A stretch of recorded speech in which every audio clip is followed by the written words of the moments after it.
Good evening, everyone. We're going to call our meeting to order. For those of you who have been here for a while, we want to just thank you for your patience as we got started a little late tonight. I'm going to start with our vision statement. Every school will be a thriving school that prepares every student to graduate from high school, college, career, and community ready. Tonight, we're going to ask for a moment of silence for our district to recognize the passing of Dan Nearad. Dan served as superintendent of the Madison School District from 2008 to 2012. He valued collaboration and was always willing to listen. As part of his legacy in MMSD, Dan is credited with starting 4-year-old kindergarten in the district. Dan had many accomplishments, including being selected as Wisconsin's Superintendent of the Year in 2006. Dan is remembered as someone who was always a champion for MMSD and a strong believer in the power of education to improve lives and advance social justice. Dan's passing has taken a significant toll on so many in the greater Madison community, and we remember him tonight. Please join me in participating in a moment of silence in honor of Dan Nearad.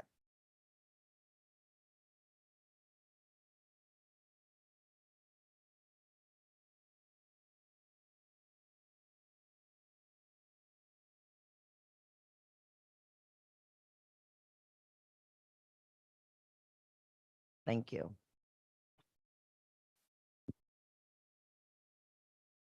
We'd like to ask for a moment of silence this evening for our district to recognize the passing of Margaret Mickey Schaefer, who was a special education teacher at Memorial High School for 35 years before becoming a substitute teacher within the school district after her retirement.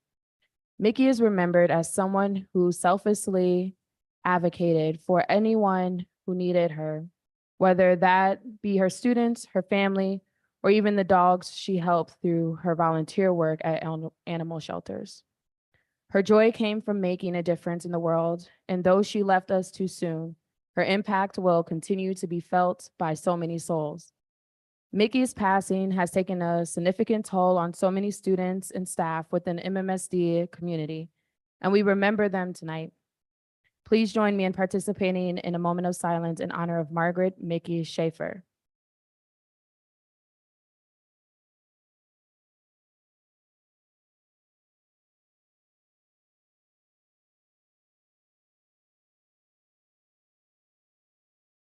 Thank you. We'd like to ask for a moment of silence this evening for our district to recognize the passing of Ron Miller, who was a senior maintenance technician with one of our partners, Access Community Health Center's Celebrate Smiles program. Ron is remembered as someone who always had a smile on his face and someone always willing to help with whatever was needed. Ron met with every school prior to the Celebrate Smiles mobile unit coming to the school. Ron was responsible for driving the Celebrate Smiles RV mobile unit, delivering supplies and the equipment, and for parking it safely at all of our school locations.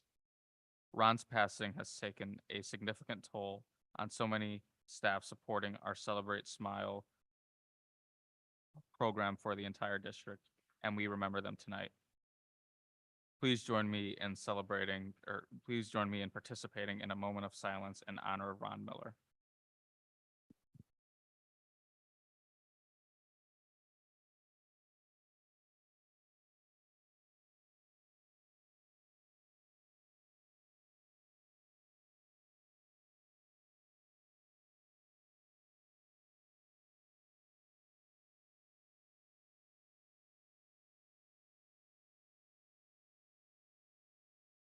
Thank you. We'll now move into our public input section of the agenda.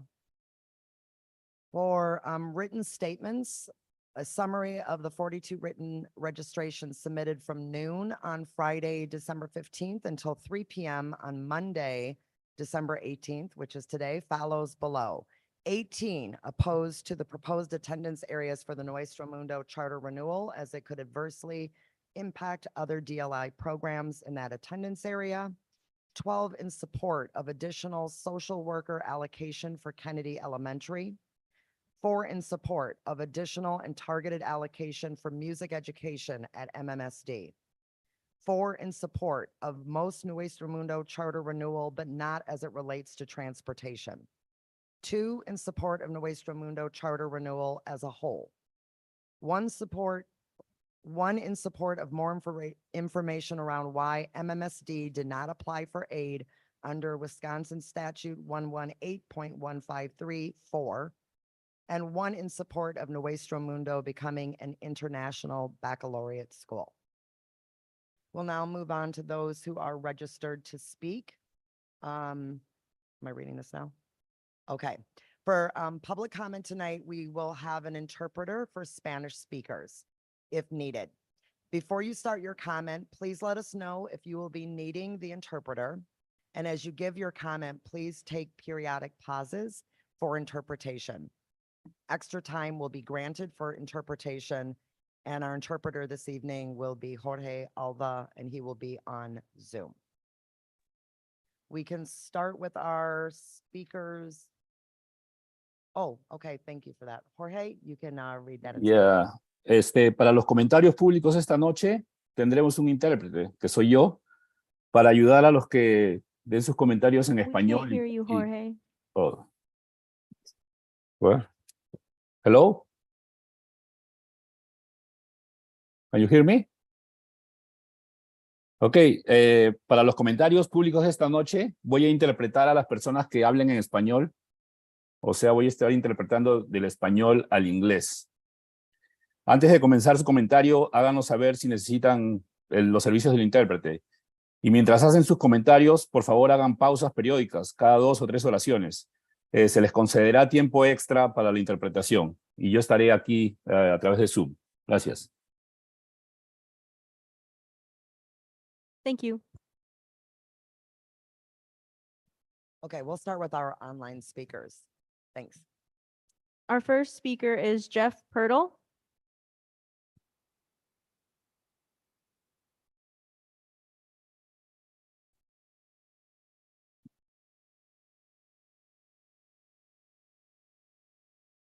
Thank you. Can you hear me? Yes, we can hear you.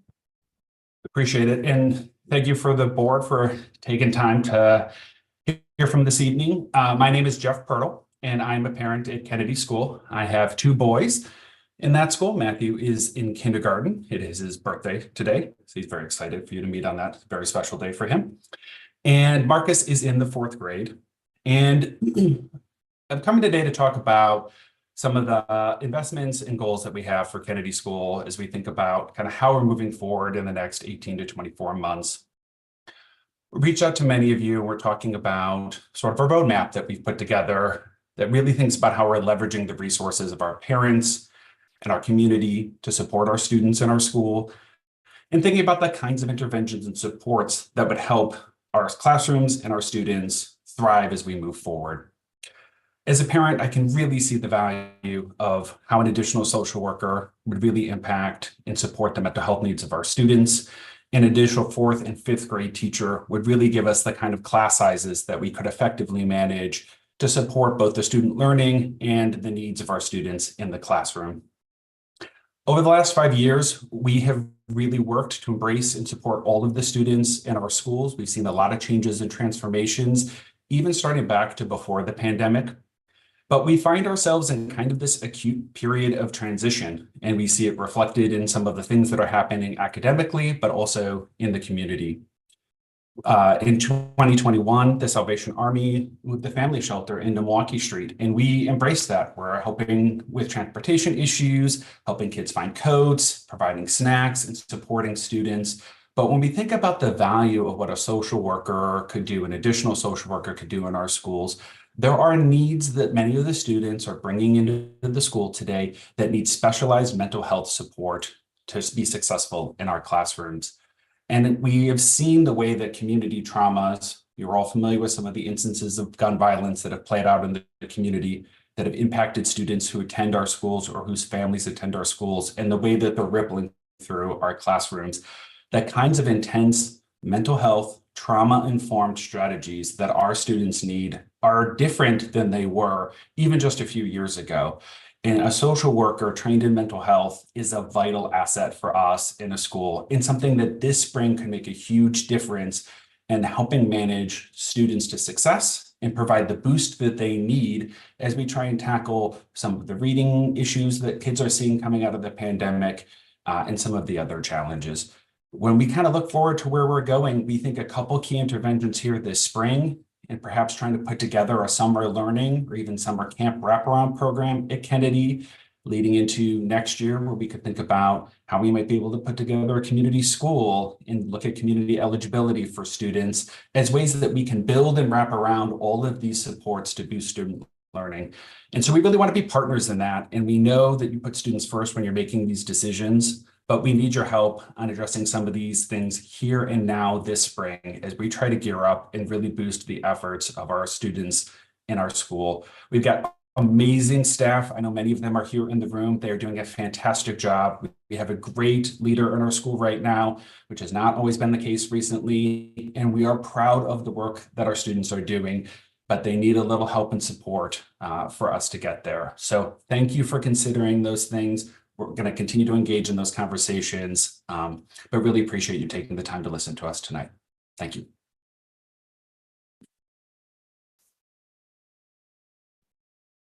Thank you. Our next speaker is Christian Roman.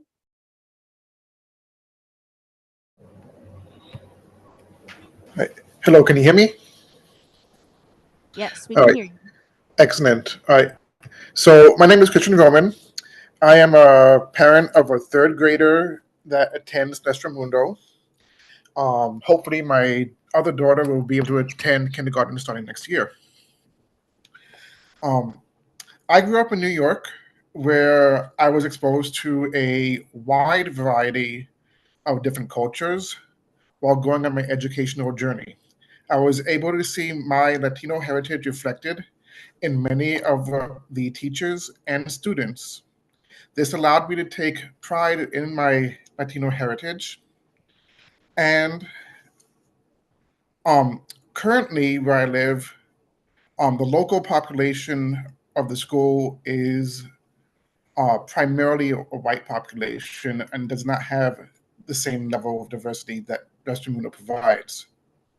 Mundo provides a unique opportunity for my daughter and other students of Hispanic background to have the same kind of opportunity that I had growing up, to be able to see themselves reflected in the teachers and their fellow students, to have an opportunity to live their life with their culture being respected and not have to suffer through kind of feeling singled out or different. I would like to speak in favor of continuing to support Mundo by renewing its charter and expanding to include 4K. I believe this would give a great starting point for the youngest of students. I also believe to support the IB and to continue to support them for the equity and diversity opportunities that this school uniquely provides. I want to say thank you for giving me the opportunity to speak, and I hope that you will continue to support Mundo going forward. Thank you.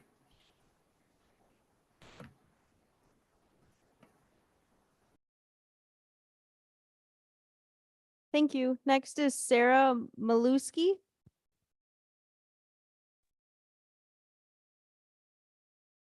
Thank you. Hi, I'm Sarah Molesky. I've been a teacher at Henderson for over 20 years.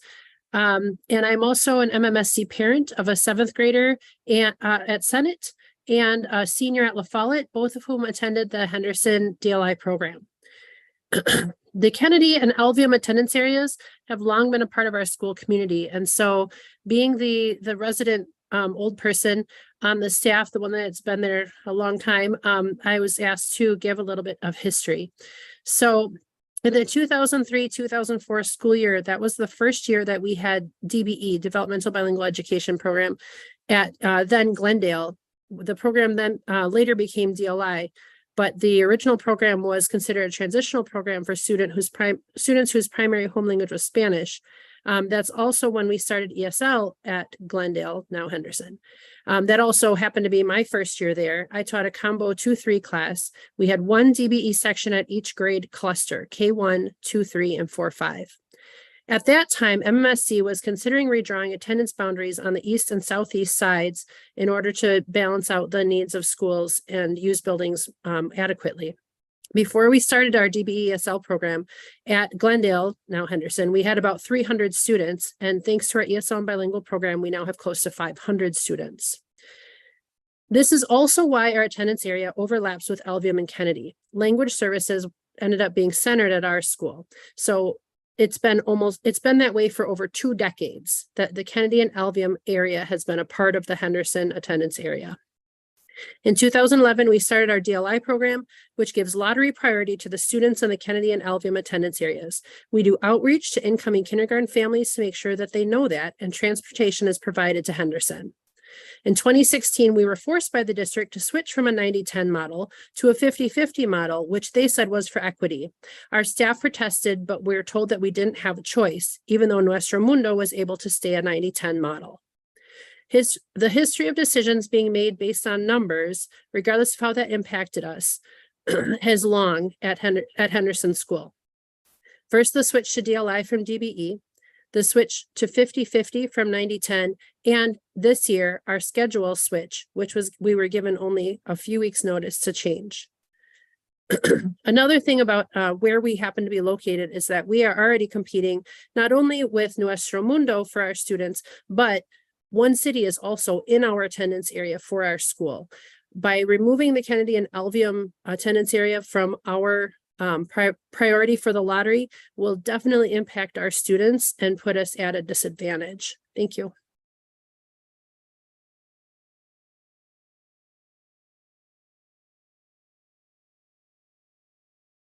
Thank you. Our next speaker is Cheryl Swartz.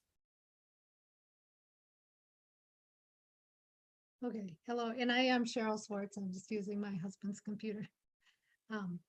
So yeah, thank you for having me. Several years ago, I accompanied a group of students from Memorial High School as they presented to the board their needs for better music practice and performance facilities. This was the seed that resulted in a successful referendum in the amazing spaces that today's students are enjoying at Memorial. So my number one message today is a sincere thank you to the Board of Education and the people of Madison for making this dream a reality. As a parent, I've seen the pride that the students are taking in their music and the excitement surrounding the environment in which they can now make music.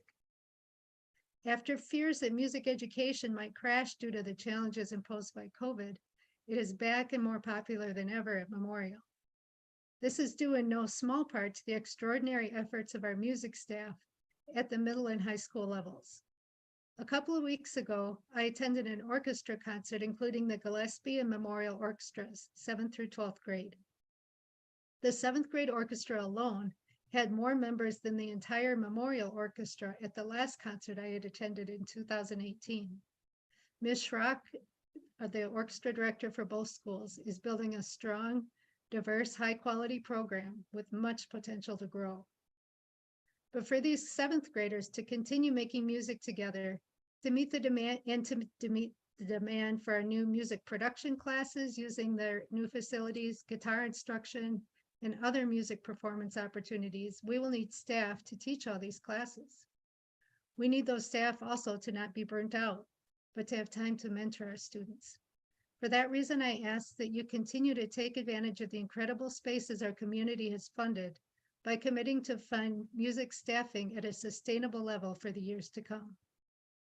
Our public schools are by far the most equitable space in the city for any child to gain the experience of making music with others. And it's not just the equity of opportunity and excellence that makes public school music so important. The healing power of music is one of the most ancient and universal ways that humanity has found to deal with the traumas that come our way. The mental health struggles of today's students are well documented.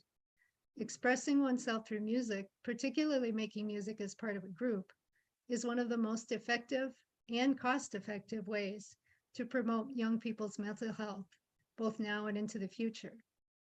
I'm no expert on this, so I'll quote those who are. First, Bessel van der Kolk, a trauma pioneer and author of The Body Keeps the Score. He says, being in tune with other members of our species is enormously rewarding. What begins as the attuned play of mother and child continues with the rhythmicity of a good basketball game, the synchrony of tango dancing, and the harmony of choral singing, all which foster a deep sense of pleasure and connection. All rely on interpersonal rhythms, visceral awareness, and vocal and facial communication, which help shift people out of fight or flight states, reorganize their perception of danger, and increase their capacity to manage relationships. And one more quickly from the Association for Child and Adolescent Mental Health. This is their quote, music can play a role in therapeutic work with anger, anxiety, and mood regulation and trauma processing, promoting relaxation and mindfulness, emotional regulation, and meaning making. The integration of music Excuse can me. promote group cohesion processes, Excuse empathy, and me. connectiveness. Excuse Music me, can be a tool for engagement, particularly when young people have complex trauma histories excuse me. or are avoidant or disengaged. From Beethoven to Beyonce, this promotes successful engagement, trauma processing, and Hello? therapeutic change. Thank you. Okay, thanks.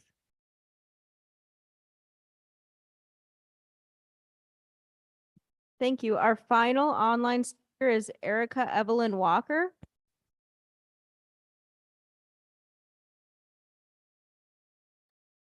Hi, can you hear me? Yes, we can hear you.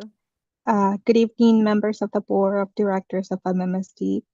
I thank you for allowing me to speak today in behalf of my family. As you just read, my name is Erica Evelyn Walker, and I am the mother of two beautiful autistic children. As a biracial and Black skin family, the education of my children are very important. The education of our children in our low income and underrepresented community are very important to me as well, as these children will face multiple obstacles such as discrimination because of their color of the skin, background, special needs, and more. This is why it's super important that the integration of international baccalaureate education is approved for Nuestro Mundo. I know that the certification fosters inclusivity and embraces diverse learning needs, something that my children will need along their education future. This holistic approach that IB has prioritized on the individualized support encourages of cognitive and social development skills. My two children yearn for education that involves their surroundings, nature, and focus of global mindedness. I know that IB will equip my students and my children with many other skills that their peers will have, especially children with special needs like mine. And they will be able to be academically successful and social, and they will have the social integration that they will want, nurturing a more equitable, heartfelt, compassionate educational environment. On the other hand, also having the opportunity for my second child to attend the first full-time dual immersion classroom while the staff is getting their IB licensing will mean that her needs will be addressed and nurtured as soon as Nuestro Mundo start their learning certification IB path. It will provide a more equitable classroom where she can learn and grow without having to be concerned about not meeting her dual immersion language needs too. Limiting the boundaries for acceptance for Nuestro Mundo charter school will create inequality of access of bilingual and bicultural families, which this will not be equitable. I hope that you take in consideration my work on behalf of renewing Nuestro Mundo contract with the new innovative ideas that will help our district and children to be prepared for a future where their differences will be an asset and not a disadvantage. This will be the best way to honor Dan Leonard, a former superintendent. If we as a district are trying to be more equitable, diverse, and inclusive, we will have to serve our minority students, groups, families, and communities where they need most of the help and resources without any obstacles. Thank you so much for listening to me tonight.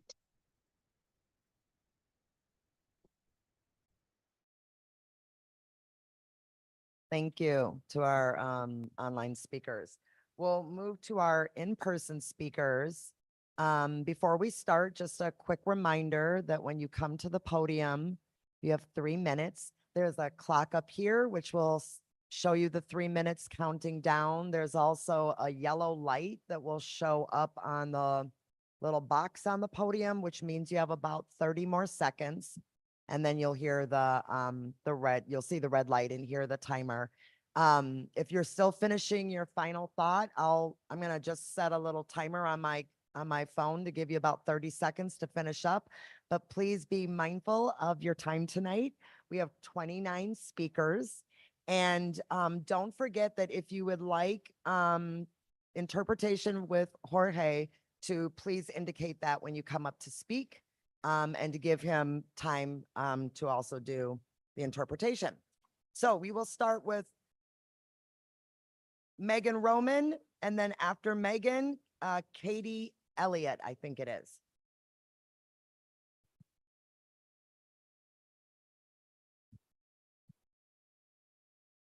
Thank you for the chance to speak tonight, and also thank you for this board's commitment to equity. I really appreciate that for our whole community. I am speaking in support of the Nuestro Mundo Charter renewal, and particularly the full day 4K and the IB program as supporting equity. I believe currently that IB is offered at a private school in this area, which is out of reach for so many folks, and it would be great to see that offered in the public schools as well. And I think it would also be a great way to regain some of the ground educationally that was lost during the pandemic. So I really encourage that. I'm also speaking on behalf of my daughter, who is an enthusiastic third grader at Nuestro Mundo and a proud Puerto Rican Latina. At Nuestro Mundo, she has benefited incalculably from seeing herself culturally and linguistically reflected and celebrated. And she has benefited from a community when she needed it most during the devastating social, emotional, and educational loss of the global pandemic. I was seeing a photo of her with her kindergarten teacher, came up on Google, them together on a Zoom call, and just meant so much to her every day and to all of us. Since she is open enrolled, oh, and also like on that note, her little sister is supposed to go into kindergarten next year at Nuestro Mundo, and she says hi to that kindergarten teacher every day, and she is someone who suffered greatly social emotional loss during the pandemic. To see her reaching out that way is just so beautiful. Since we are an open enrolled family, we hope that any future decisions about admissions requirements continue to allow for internal transfer and open enrolled students to attend Nuestro Mundo going forward. Thank you so much for your time.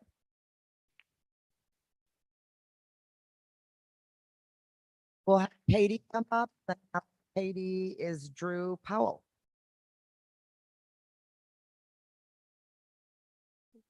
Hi, my name is Katie Elliott. I'm here representing parents at Kennedy Elementary. I have a 4th grader and a 1st grader there. And I'm also representing the Kennedy PTO today. We have had an immense amount of support, of parent support for our school and for our extraordinary staff, many of whom are here today. And I'm here to emphasize our need for an additional social worker to meet the mental health needs of students in our school. Kennedy is a great school and my kids love it there. They're learning about themselves as members of a diverse community.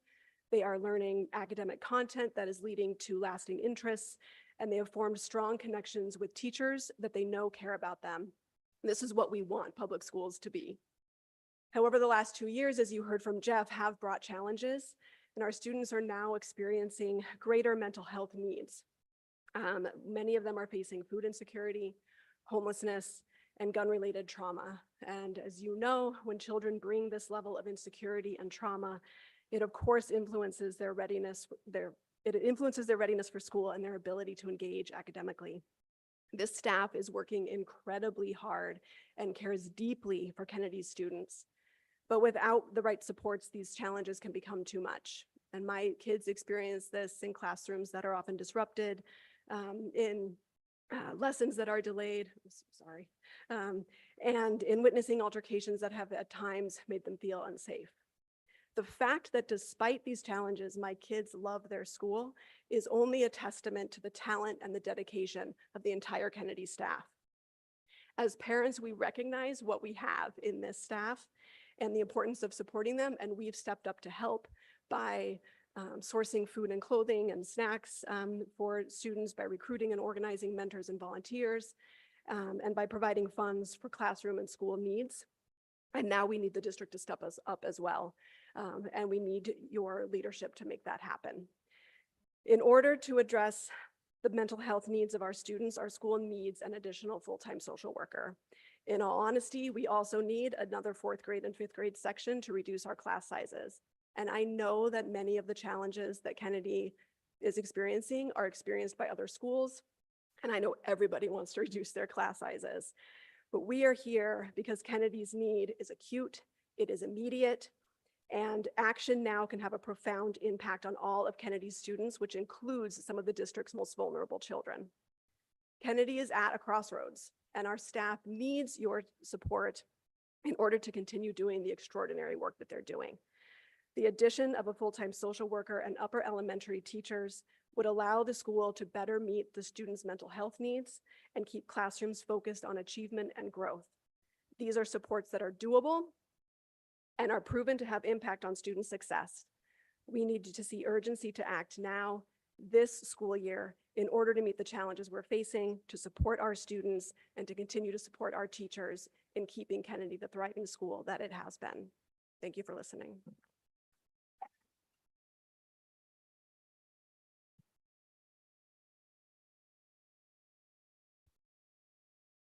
Hi, Drew. After Drew, we'll have Pablo Sanz.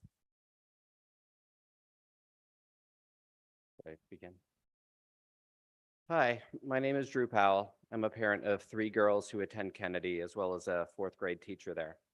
My family joined the Kennedy community when we moved here 2.5 years ago. One thing I love about Kennedy is the deep care and affection that the staff and families have for our school, our community, and most importantly, our students. I hope that is evident in what you see and hear this evening. I'm here today to highlight the disparity in equity and inequity in the resources that have been allocated to Kennedy by MMSD. Around 10% of Kennedy students are in TEP, our program for students experiencing homelessness. That's more than 50 students in our school. Many of our students, both in and out of the TEP program, have experienced significant trauma in their lives, including those affected directly and indirectly by recent gun violence. It should come as no surprise that systemic racism and economic inequality mean that this and other issues disproportionately affect our Black students. When you look at these and other factors together, it paints a picture of a school where many students show up to school each day and through no fault of their own are not ready to learn. Sometimes that relates to experiences with past trauma or current uncertainty about what to expect when they leave school each day, or that their basic needs haven't been met.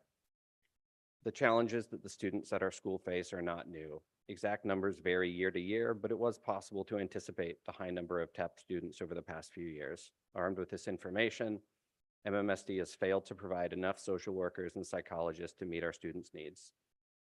LVM Elementary has roughly half the number of students as Kennedy and significantly fewer students experiencing homelessness, yet both Kennedy and LVM have the same social worker and psychologist allocation, 1 full-time person for each role.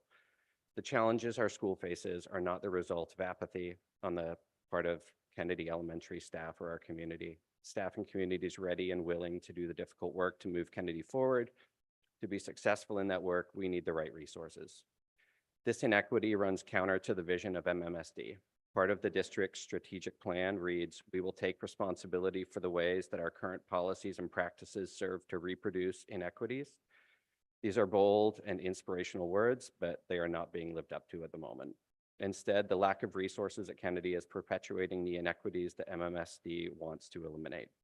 If you do not act quickly, this problem will grow. Kennedy is not the first school in our country to experience its challenges like the ones we currently face. There are best practices for schools in situations like ours. There is research that can guide the district's response to the situation at Kennedy. Please follow that research and implement proven strategies to help us succeed. We're asking for an immediate increase in staffing to support the mental health needs of our students, including another full-time social worker, and for an actionable long-term plan moving forward. Our community and school is in crisis, and our community deserves better. Our school deserves better, and most importantly, our students deserve better. Thank you for listening.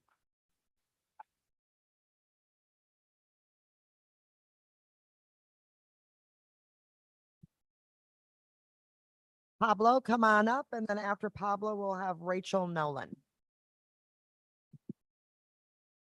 Hello, my name is Pablo Sanz.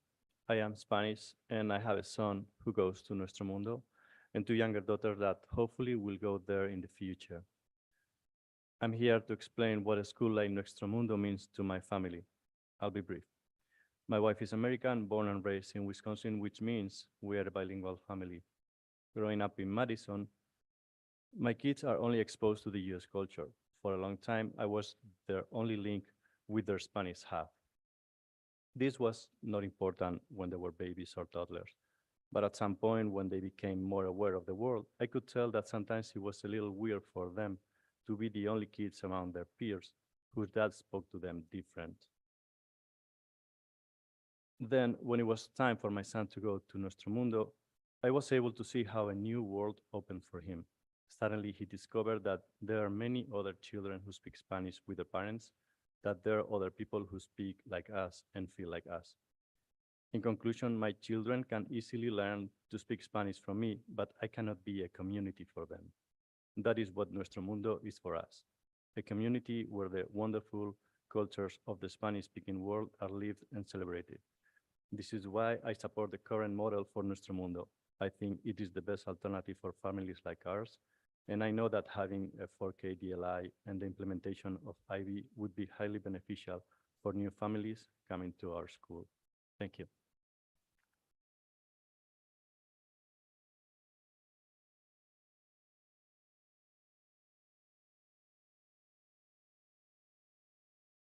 After Rachel, we'll have Stan Ritterbush, I think it is.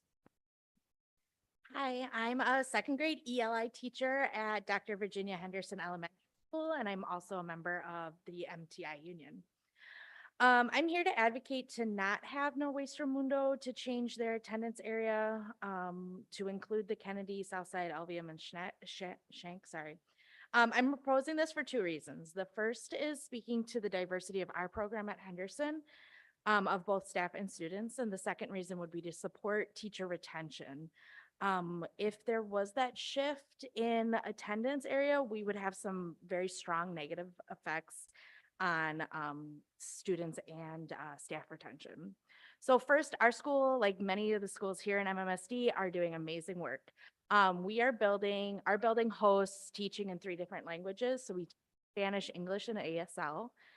Being a school that supports this kind of diversity in language shows students that this world is full of wonderful and important voices that use many languages. The diversity is not only linguistic in our school, we also have an ethnic demographic that is more representative of the Madison community. In the 2021 to 22 school year, about 31% of our students at Henderson were Black or of 2 or more races, and that's according to the National Center of Educational Statistics. Nuestro Mundo that same year only had about 10% of students who were Black or of 2 or more races.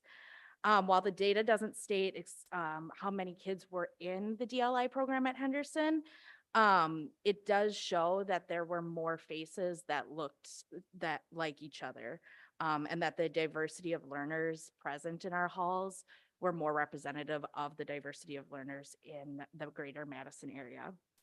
The second reason I am advocating for not changing the attendance areas is that having just a few students not enter into our kindergarten DLI programs will decrease the amount of sections. And it is not best practice to be a silo in a grade level. And this work is also just hard enough on yourself when you don't have anybody to talk with and to converse about on a daily level, a daily time. And so that being not best practice and having already teacher shortages, I would be really concerned about us making our school being able to be fully staffed, which would be hurting our students and then our staff who are already very amazing and doing great work. So thank you for your time and consideration. I really believe that voting no to the attendance area changes will really make our programming continuing to be more equitable here in Madison.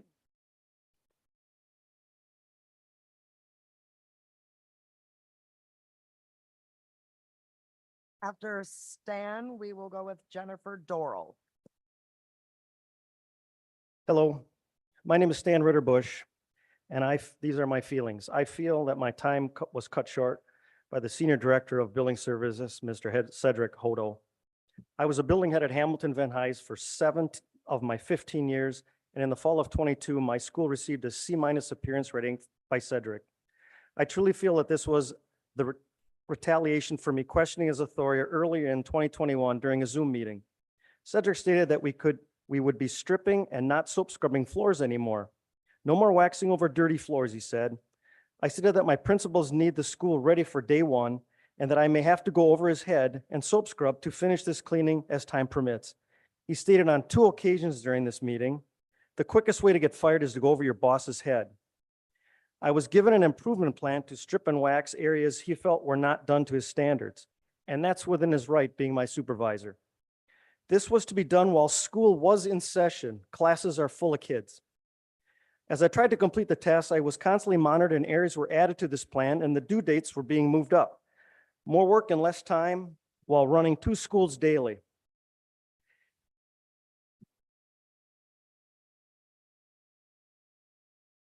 On December 5th, I was inspected and Cedric found the area he didn't like, and I was told to restrip and wax this area. He stated I waxed over a dirty floor, which I had not.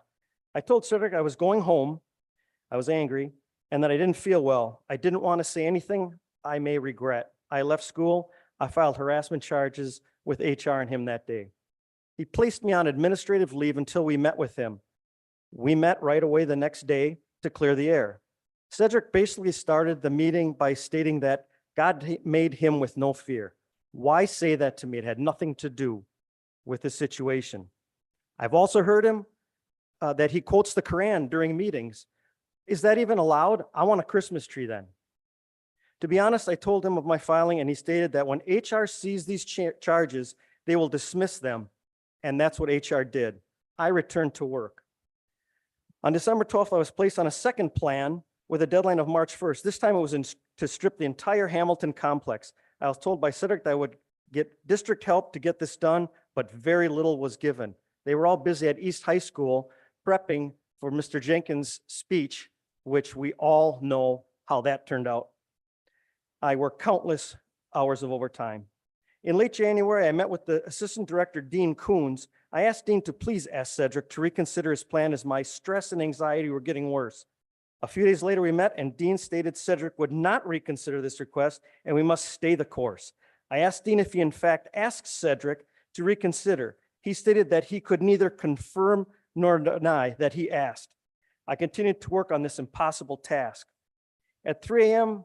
in early Friday, I asked to finish. An early Friday afternoon, an email came from Cedric stating that I was being inspected that day. I feared Cedric was going to fire me. I called in sick with a doctor's excuse, citing stress and anxiety caused by this man. I was approved for short-term disability for those reasons. I returned to work on August 1st because I was turned down for long-term disability, being told I could work somewhere else by our insurance company. At 9:20 that day, Cedric Hodo entered the office and point blank range in my face, asked me where my work excuse was. I had turned it in the day before. I will finish. and I turned it into Dean Coons. I retired in person the next day at HR. This treatment was not going to stop. The handbook guarantees safe and healthy workplace, free from bullying and harassment. I was not given the environment by HR. How many charges have to be filed? How many more good people have to leave? How many more months do employees have to work in this hostile environment? Has HR or the lawyers even? Dan. I'm going to say one more sentence. Okay. I appreciate my union support given to me, even though my members are not here, with the fear of management retaliation. Thank you very much. I appreciate the support. I love this school district. It was a great place to work for.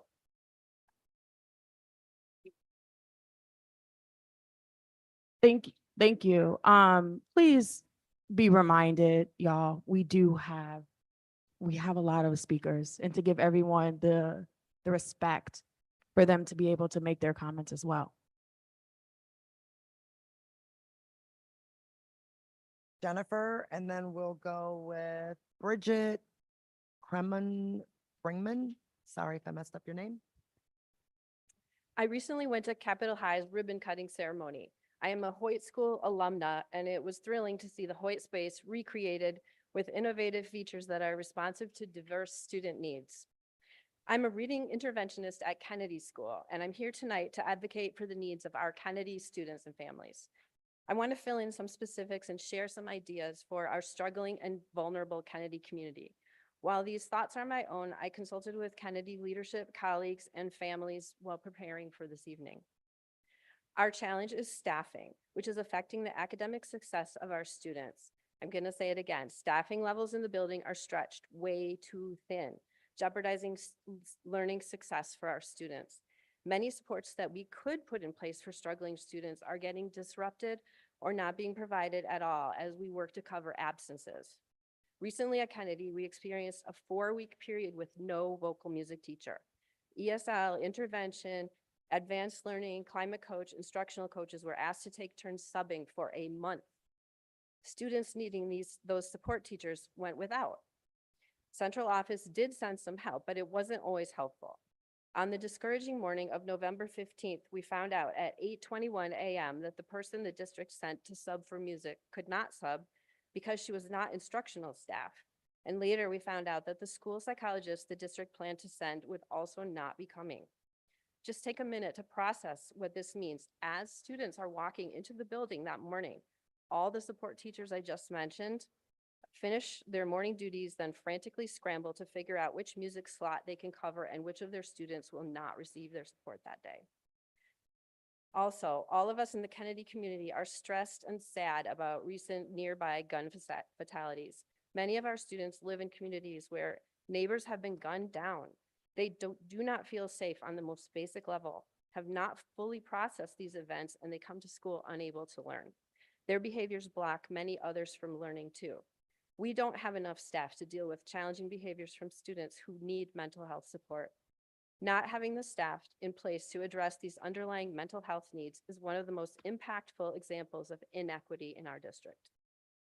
The only mental health professional we have in our school of 560 students is our excellent social worker. Our school psychologists and one of our BEAs have been out on multi-month leaves without consistent and qualified substitutes. Also, we currently have 5 full-time or possibly more full-time special education openings for CC teachers and SEAs.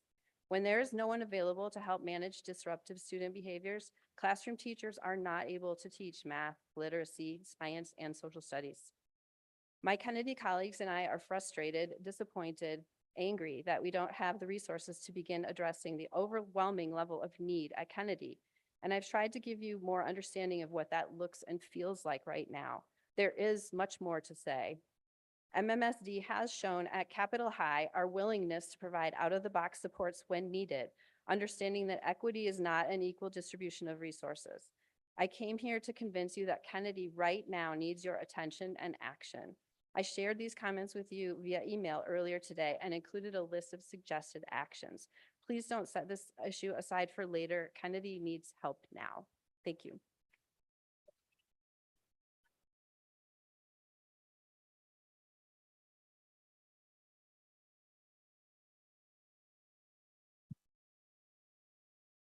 Next up will be Teddy Berg. Good evening. My name is Bridget Krummen-Bringman, and I'm here tonight as a lifelong Madison resident and MMSD alumni. My parents were MMSD teachers, my brother's an MMS teacher, and I'm also the parent of an MMSD graduate and 2 current MMSD students. My partner is an MMSD teacher, and I have been an MMSD social worker for 16 years, 15 of which have been at Kennedy Elementary. My family also lives in the Kennedy area. I give you all of this context to share how deeply committed I am to MMSD and Kennedy Elementary, including the entire Kennedy community. When I started at Kennedy 15 years ago, it was the same large school, but with very different demographics and community needs. Free and reduced lunch numbers were approximately 25%, and our entire minority population was also approximately 25%. TEP numbers, or students experiencing homelessness, hovered around 20 students per year, which then was a large number in line with our large student population. Overall, student numbers were around 550. 15 years later, we are much more demographically rich as a school and community. 72% of our populations are students of color, 56% qualify for free and reduced lunch, and as of this morning, 51 students at Kennedy are experiencing homelessness and qualify for TEP services. Our entire student population is 591, so this is a staggering 9%. The only school in the district with higher TEP numbers is East High School, which is 3 times the size of Kennedy. What I, along with so many of these wonderful people in the audience and online tonight, are here to say is that our community has changed, and it's time for our allocation structure to change as well. I have been and continue to be the lone social worker at Kennedy, along with 1 school psychologist. This has never been enough just based on our numbers alone, and is now compounded by city needs that have not been addressed. By this, I mean the addition of the Salvation Army Family Shelter and 2 large apartment complexes that were built on the far east side of Madison in an area with no resources or access to transportation and apartment management that has been almost non-existent. Both of these complexes have been deemed at one time or another to be city nuisances due to the high level of police contact and violence. Families who live in these complexes are often happy to have found housing because it is so scarce, only to realize that they are paying market rent for places that are unsafe due to mismanagement. Due to gun violence and high police presence, our students and their families are experiencing trauma at home through absolutely no fault of our own. As you can imagine, this is heartbreaking, and it feels like we have so little support to offer, yet and still are the people who are tasked with creating a safe space every day. While we hear from city leaders that there are plans for better support in the future, we know this is going to take time, years really. So what about now? What about support for these families and their babies now? What about Kennedy Elementary now? I ask that you consider funding an additional social worker allocation effective immediately at Kennedy. I would love to meet with any or all of you to further advocate for this. Additionally, I think it imperative that our class sizes be lowered at Kennedy to further meet the needs of our students proactively. Our students, staff, and their families deserve nothing less. Thank you for your time and consideration.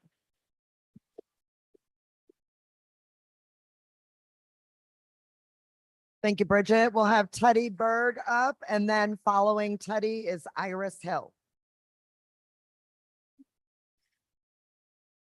My name is Teddy, and I am in 4th grade at Kennedy Elementary.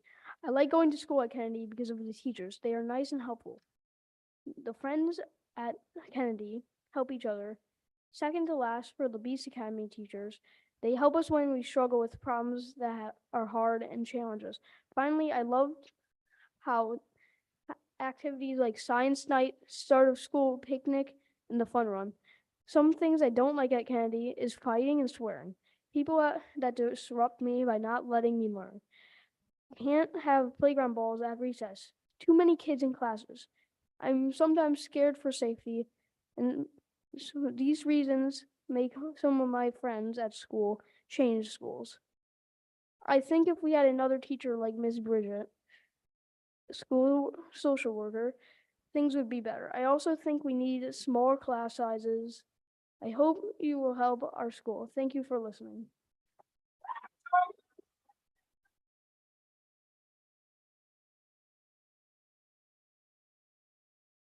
All right. Thank you, Teddy. Come on up, Iris, and then following Iris will be Rachel Bird. Hello, my name is Iris Hill, and I'm a teacher at Henderson Elementary. I was just here 2 short months ago as a time change was approved that significantly impacted our community. And I'm back because there's another proposal on the table that will have devastating effects on the Henderson community. A proposal we knew nothing about until 2 weeks ago. I'm here to ask you to vote no on the motion to include an attendance area for the lottery process that includes Alvium and Kennedy for the Nuestro Mundo Charter. By approving this motion, Henderson Elementary will see a minimum net loss of 3 to 5 students per year. Over time, this will mean collapsing sections and losing teachers. We will lose allocations for interventionists, coaches, and bilingual resource teachers. I think it's unjust to take from our school to give to another. Our school demographics are representative of the Madison community, and the same cannot be said about Nuestro Mundo. We embody Black excellence and collaboration on all fronts. This will be a blow to our school community that we have worked so hard to build. Additionally, adding any more chaos to the transportation system that's already in shambles is asking for trouble. All of these things combined do not add up to racial equity. This proposal would have long-term effects on our 5th grade team. We currently have 32 students in 5th grade DLI. If we had 4 less students, we would lose a section and a teacher. Class size would jump from 16 to 28. You cannot effectively teach or learn a second language in any environment with 28 students. This district attacks our core values of collaboration. We've consistently had 2 sections of DLI, and this allows us to specialize in content areas and partner with our ELI colleagues to provide collaboration across strands, something that cannot be done at a charter where there are no ELI sections. This year, we pair with our buddy rooms and kids cheer when they realize that they get to spend time with their friends. They've really bonded and become family. By going down to 1 section, it would be impossible for a DLI teacher to partner because they would be responsible for all content areas, all testing, and all district initiatives. Voice is an MMSD core value, and I'm here to bring Henderson's voice and again urge you to vote no on the new proposal. This proposal takes from one school to give to another. Please listen to our voice. I am not saying that the charter shouldn't be renewed. I want to make that very clear. I'm simply saying changing the attendance area is doing a disservice to the Black community at our school and others by taking away a sense of belonging, another MMSD core value, as well as resources that our school rely on to support our diverse population. We have and want to continue to welcome Alvium and Kennedy attendance areas with open arms into our DLI program. Their families become our family.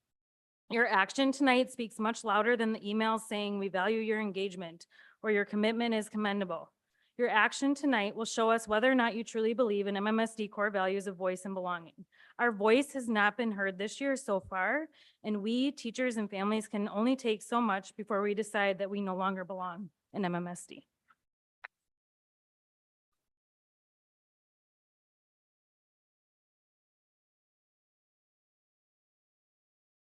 Thank you. Rachel Bird is coming up, and then we go to, I think it's Jedi Guerrero.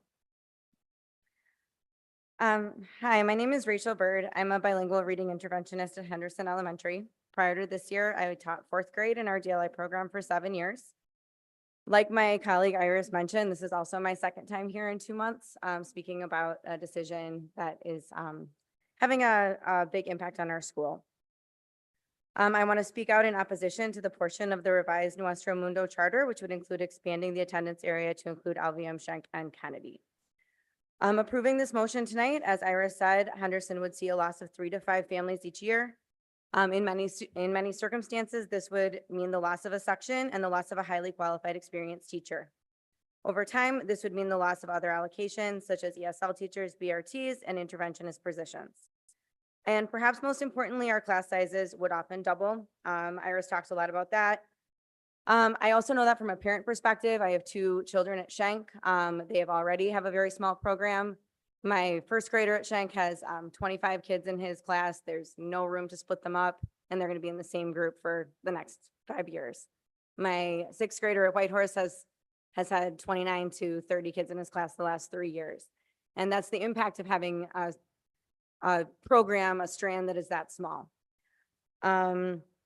At Henderson, collaboration is at the heart of what we do. As a classroom teacher for many years, having 2 sections of DLI classrooms gave me the opportunity to partner with amazing educators to best serve our students. We were able to problem solve around students, group flexibly to give students what they needed. The collaborative culture of Henderson is what has helped me grow into a better teacher each year. Additionally, as Iris mentioned, we value collaboration and community with our ELI counterparts, and that's a meaningful way we can work towards creating a more anti-racist future. If this motion is approved, Henderson will lose this ability to collaborate between and within our strands. We will not only lose teachers who will be surplus when we lose sections, but also teachers who won't want to work in an environment where we're not able to collaborate and support one another in the same way. I know that this district is concerned with teacher recruitment and retention, particularly as we strive to hire teachers who reflect the diversity of our students. I'm sorry, I lost my place. Supporting thriving collaborative school environments is a real way that the board can create schools where new and veteran teachers want to work. New teachers in MMSD, a lot is already asked of them. They need to learn 3 new curriculums, complete letters training. And for DLI teachers, this expectation is often in 2 languages. Expecting a new teacher to do this while also teaching 29 students without a teammate is not a strategy for teacher recruitment or retention. It's easy to say it's just a few students, but the impact on our school will be a big one. Please consider your responsibility to look at the sustainability of all DLI programs when making this decision. Thank you.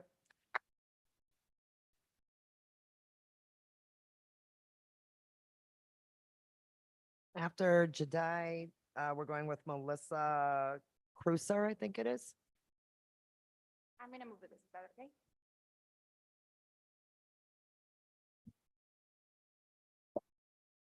Queridos miembros de la comunidad, es un placer conocerlos. My name is Jedi Guerrero, an undocumented asylum seeker, 5th grade teacher, and a former MMSD student. Several years ago, I was a newcomer and an English language learner in the education system that we were talking about today. I am here to tell you about the journey of an immigrant family at Henderson Elementary School. Many years ago, my family came to Madison as immigrants fleeing the oppression of a country. When we first arrived, we were in desperate need of guidance for schooling since neither one of my parents spoke English, and we were undocumented. Within the first few months of our arrival, we were forced to move and change addresses due to my parents' employment needs. Talk about an incredible system. When my family walked into Henderson, we were received with open arms and a sense of safety. Through this community, we were presented with endless opportunities. The staff, the families, and the community supported and welcomed us, a feeling that's very hard to experience when you find yourself in a new country. I talk to you about this because this is one of the only many instances in which Henderson has impacted the life of all its community members. But hold on. That impact will change based on the decision that we all make today. You have recently received a proposal which will impact our community if approved as written. How will this district progress if only one single program benefits and creates a negative long-term impact to the schools who continue to serve underrepresented communities as one? If you're talking about opportunities and equity, I want you to please reflect on the power you hold today above many of us by giving only Nuestro Mundo the opportunity to grow while simultaneously shrinking the Henderson program. DLI programs were funded to give marginalized students the opportunity to develop cross-cultural awareness. So you're telling me today that you consider significantly reducing the collaboration between a school like Henderson that promotes a bilingual program connection with an ELI program. This only leads to a higher separation of programs by expanding a school that only supports a bilingual program. How about our other students who are not part of this program? What are you going to tell them about that? Don't all students have a right to explore the diversity of our communities? The separation of students and programs has already been significant for many of our students. The gap's huge, guys. Inclusivity is key to diversity. I invite you today, you all too. Before you make a decision, please come to Henderson and observe how collaboration is implemented across classrooms, regardless of the program students are enrolled in. Throughout my years of learning how to navigate a system, which I do not know how to do it, that was not created for me or my family, I've understood that everything has a purpose in life. And today, all I ask for you is to please consider the purpose of every single student who has already had to deal with a change this school year. You all have the power to weigh the needs of all MMSD schools with the DLI programs before making a decision. Don't think about me or my job, but all of those students in our programs. Bilingualism isn't the only need within our district. Equity is the issue. Where do our brown and black students fall in this? How are you closing the gap by approving this? I became a teacher because someone believed in me, and now I believe that you're able to make a difference by thinking of all students, not just the ones that will benefit from this proposal. Please remember where you came from and how you got to where you are today, because I do every day of my life. Once again, as an undocumented teacher at Henderson Elementary School. MMSD strategic framework states that you will take responsibility for the ways that our current policies and practices serve to reproduce inequities. Now it's your turn to think about equity, because I'm exhausted from fighting a system that doesn't hear my voice. Henderson's my home, and I'll ask from you, so please don't take it away from me. Thank you.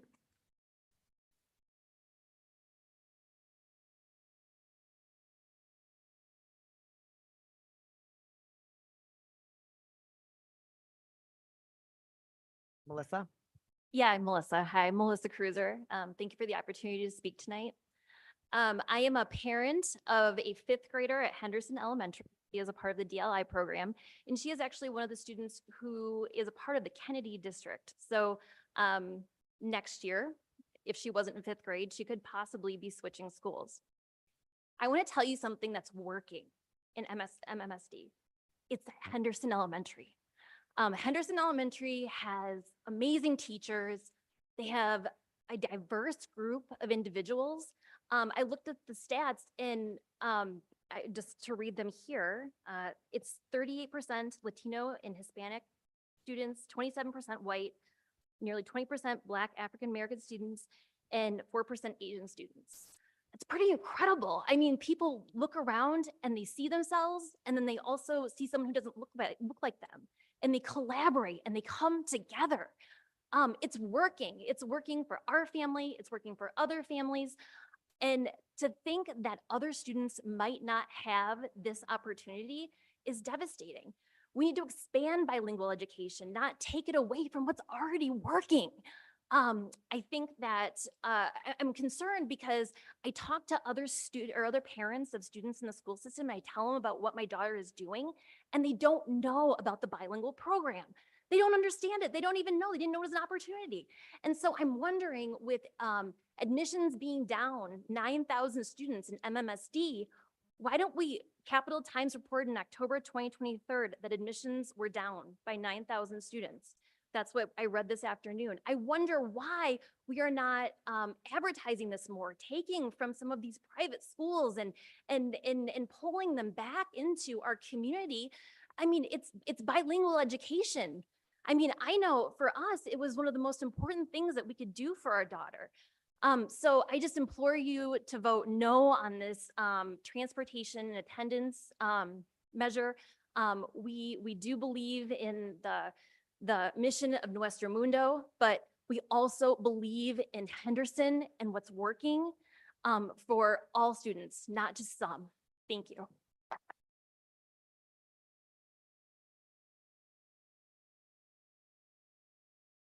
Thank you. Next, we'll have Nina Nesseltuen, and I'm sorry if I messed up your name, and then Caitlin Fauché. Good evening, members of the Board of Education. My name is Nina Nesseltuen. My Menominee last name is Piatskowit. Nesseltuen is Norwegian, and I thought it was going to be, you know, a shift up, but it didn't help me. Anyway. I'm a proud member of the tribe, proud tribal member of the Menominee Nation of Wisconsin. I'm a parent of 2 children at Nuestro Mundo Community School. I'm a speech and language clinician, and I'm a member of the Nuestro Mundo Incorporated Board.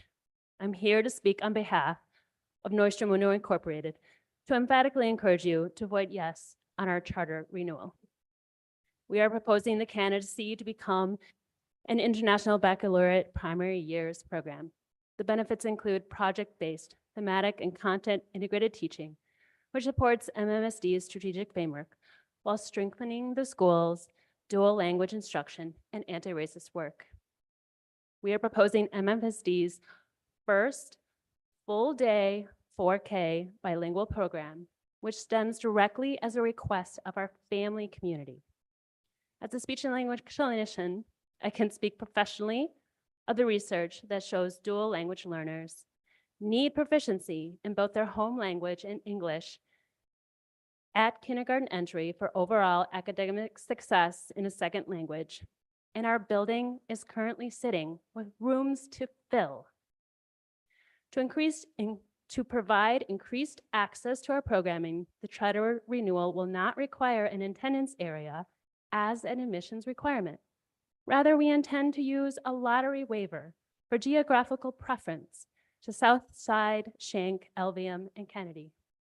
To ease the transportation needs of our family, we propose continued busing from the Southside attendance area and parent transportation contracts for families residing in the Shank, Elvium, and Kennedy attendance areas.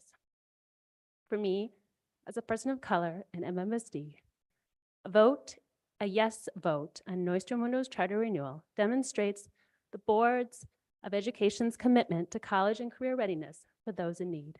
Thank you.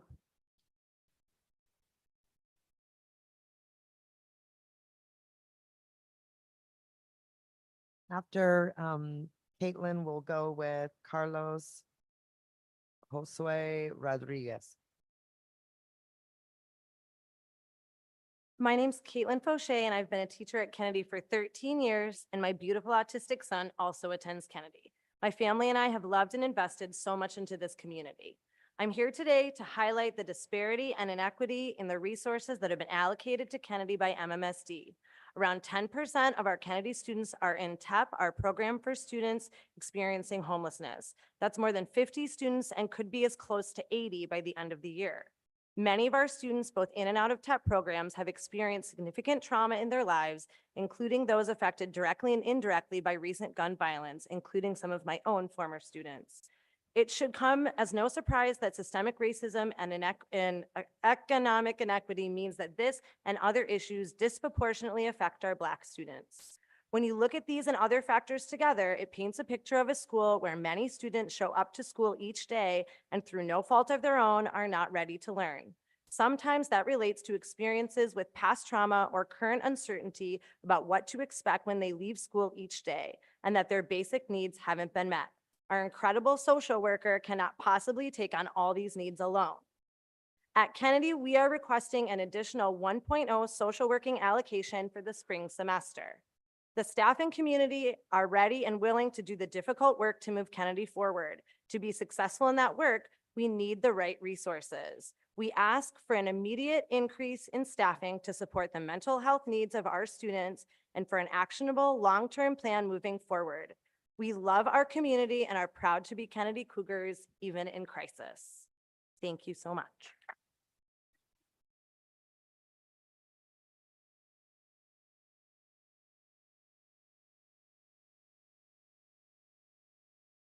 Good evening. My name is Carlos Josue Rodriguez. I'm a former student of Nuestro Mundo Community School. Before my brother and I were born, my parents always dreamed of finding a bilingual educating school with English and Spanish, because for them it was important that we not lose a part of our culture. When my brother started kindergarten, I couldn't wait to join the same institution. It would have been great if they had a 4K program at that time so I could be together with them and share the same adventures. I started going as a volunteer alongside my mother from the very first day I felt welcome. I made friends with all the staff, especially Principal Forehand and my friends Jorge and Rainbow.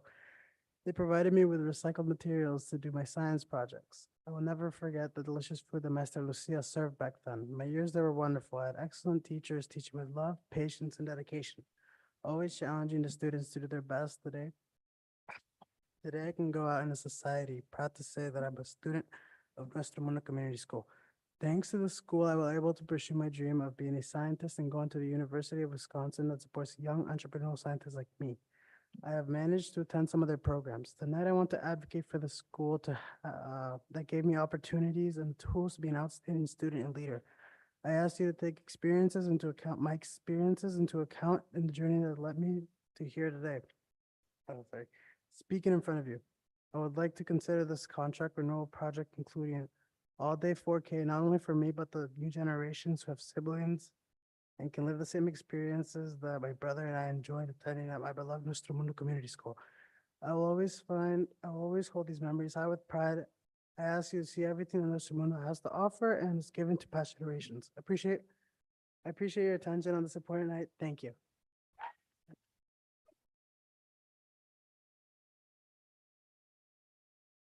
Next up, we'll have Maria Esther Herrera and then Emily Harris.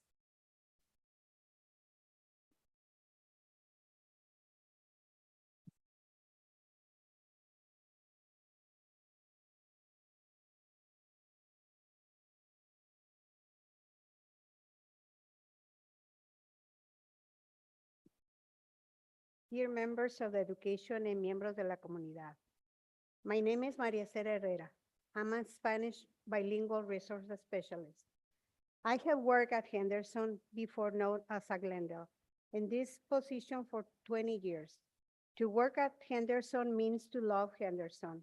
Working with such a diverse community that values inclusivity and collaboration of all these members resembles MMSD vision, mission, and beliefs. My decision to stay in Henderson for such a long time comes from the dedication, love, and support from staff to students and familias. The bonds and communication among the community and members have been truly valued. I have been a witness of all the effort that every single teacher in the DLI program, before known as DBE, puts into helping their students become competent human beings in our society. In Henderson, we believe by the creating positive, supporting relationship, we will cultivate a sense of belonging for all. Throughout my time at Henderson, I have been a witness how the needs of community are here and supported. Today, I'm coming up to you regarding your vote on the charter school presentation for Nuestro Mundo. I am in favor of your renewal the charter contract.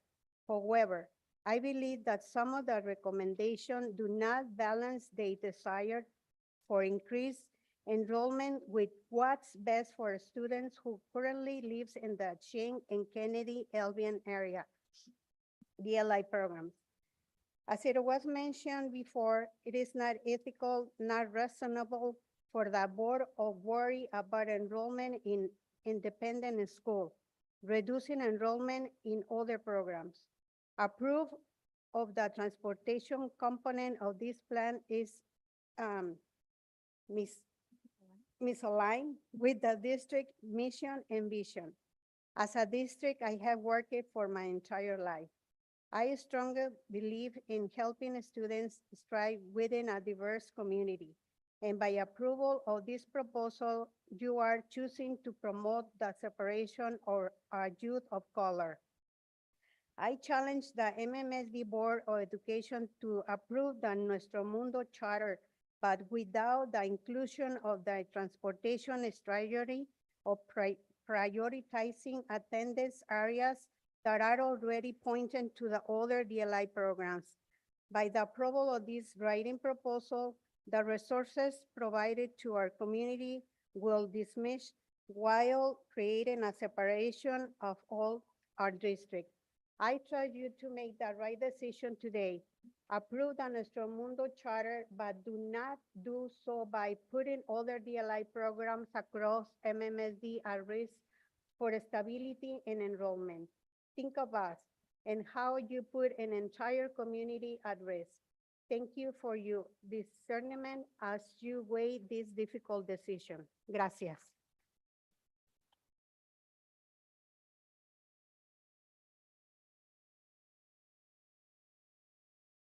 Thank you. Emily, come on up, and then after Emily, we'll have Hannah Hartman. I am a bilingual resource teacher at Kennedy Elementary. I'm also an MMSD and Kennedy parent.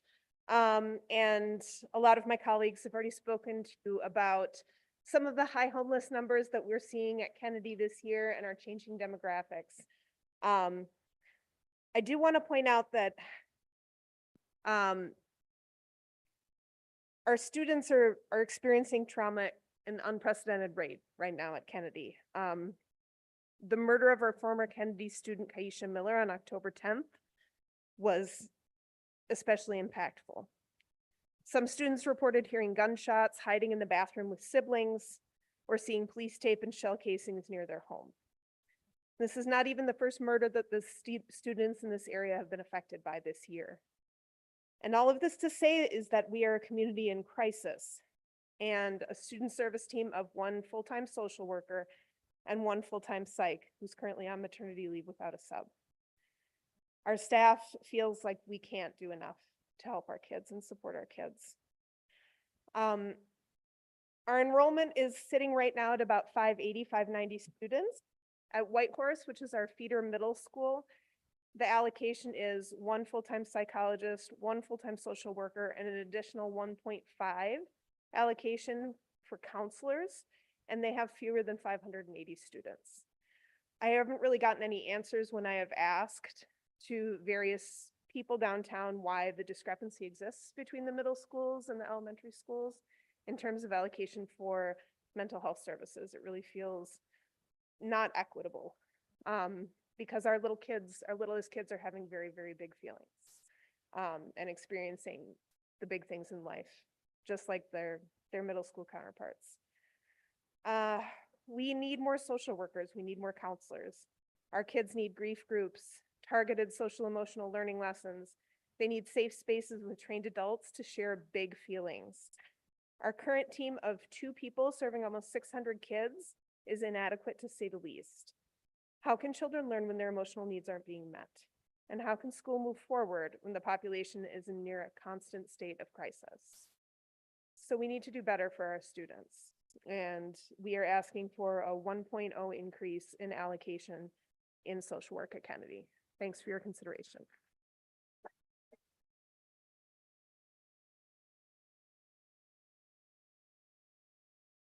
Next up after Hannah is Steve Selwood. My name is Hannah Hartman. This might sound repetitive, but that's because it's important. So I am a Kennedy parent and a Kennedy teacher. I've been a teacher in MMSD for 12 years and at Kennedy for the last 3 years. I also have a child who attends 4K at Kennedy. The staff at Kennedy are incredibly dedicated and our administrators are incredibly supportive. Everyone is doing the absolute most that they can to support our students to be successful, but we are still drowning. I want to highlight the disparity between mental health allocation for middle school versus elementary schools in the Madison School District, With almost 600 students and some of the highest homeless numbers in the district, second only in numbers to East High, the fact that we only have 1 social worker and 1 school psychologist who has been on leave for most of this year without a sub. So 1 school social worker doing everything and doing the best she can. She's amazing, but it's unacceptable. Nearby at Whitehorse, they have more than double the allocation for mental health workers and fewer students than us. Students cannot make significant academic gains if their emotional needs are not being met. And we cannot be proactive about those needs if we don't have adequate staff to do more than just react when a student is already in crisis. We're asking for an increase of 1.0 allocation of social work to support the mental health and the emotional health of our students so that they can learn and grow and be successful academically. Our community is in crisis, and Kennedy students, staff, and families deserve better. Thank you for your time.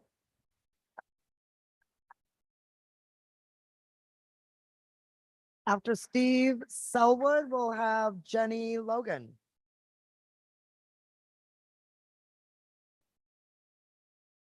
Good evening. I'm here to speak in support of increasing the number of music teachers in Madison middle schools and high schools. Madison schools lag behind neighboring school districts in the number of music teachers per student enrolled. Given the long list of benefits associated with participation in quality music education, such as higher attendance, higher graduation rates, improved test scores, etc., we should be encouraging every MMSD student to participate in music education. To do that, we need more full-time music teacher positions in our middle schools and in our high schools. These positions should be targeted allocations to allow these educators the ability to build and maintain long-term programs. My son is a sophomore and in the orchestra at Bell Phillips Memorial. I cannot overstate what a great job the current orchestra instructor, Lisa Schrock, is doing with the orchestra program at VPM. The turnaround of the VPM orchestra program under her leadership has been fantastic to witness. However, in a school of over 2,000 students, the VPM orchestra teacher isn't a full-time position, as Ms. Schrock is also the orchestra teacher at Gillespie Middle School. More music teachers are needed to adequately support orchestra, band, choir, and general music education in our middle and high schools. I'm here to ask that at the very least, we staff Madison middle schools and high schools with music educators at a level equivalent to schools in the surrounding communities and peer districts. Let's make sure our students have the same opportunity as their peers in neighboring communities to take advantage of the benefits of quality music education. But I would say better yet, let's be a leader in middle school and high school music education. Let's create music education programs in Madison schools that other districts aspire to. Let's do such a good job that parents in other school districts go to their school boards and say, why can't we fund our music programs the way Madison does? Thank you.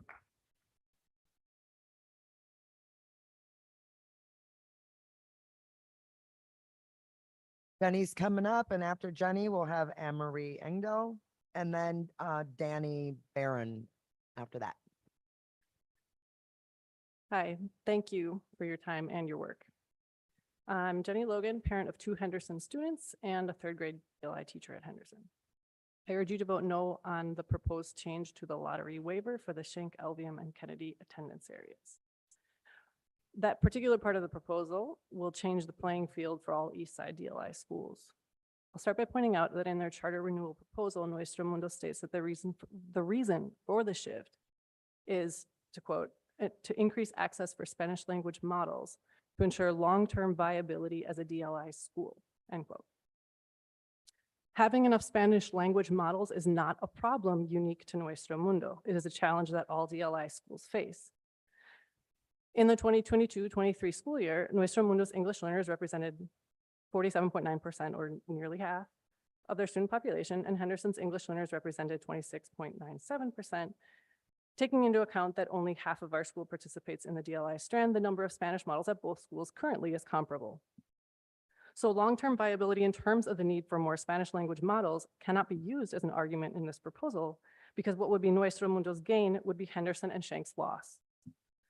One aspect of Nuestro Mundo that gives it a significant advantage is that it is allowed to continue a 90-10 DLI model, while all other DLI schools in Madison must do 50-50. The perception in the community is that 90-10 is superior for language acquisition. This perception has led many of my own friends and acquaintances to elect Nuestro Mundo over Henderson in the past few years. They chose this despite the fact that had they chosen Henderson, a bus would have provided door-to-door service for their students. Choosing the logistical nightmare of having to drive to pick up and drop off their student every day is a testament to the power of 90-10. If families who are well-connected and informed are already scrambling to get their kids into Nuestro Mundo with a transportation barrier, removing the transportation barrier would result in a drop in our student population and would significantly impact our ability to maintain a healthy DLI program at Henderson. Adding to this a third point that merely adding a stop at a separate school on existing bus routes would not be a viable option.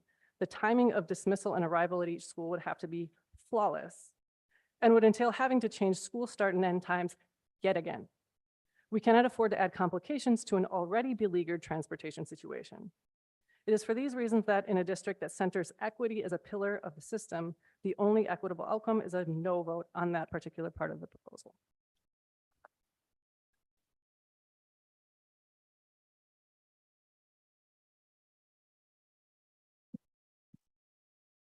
Hello, good evening. I believe I was speaker 22 when I signed up, so feel free to stand up if you need during these 3 minutes. You've been sitting for a minute.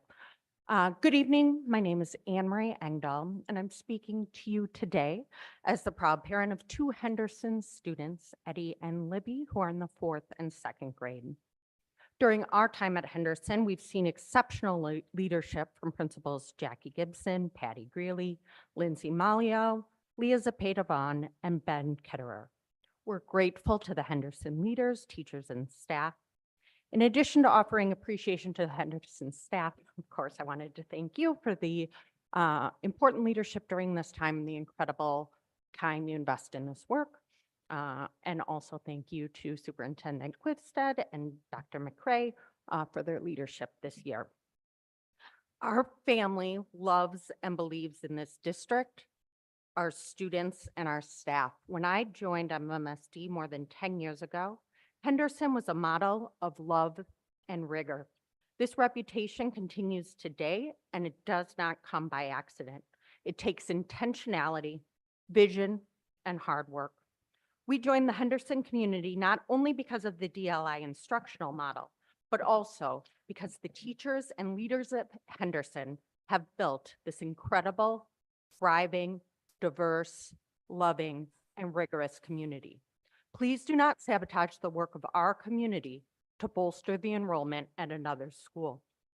Later this evening, you will vote on the charter renewal for Nuestro Mundo.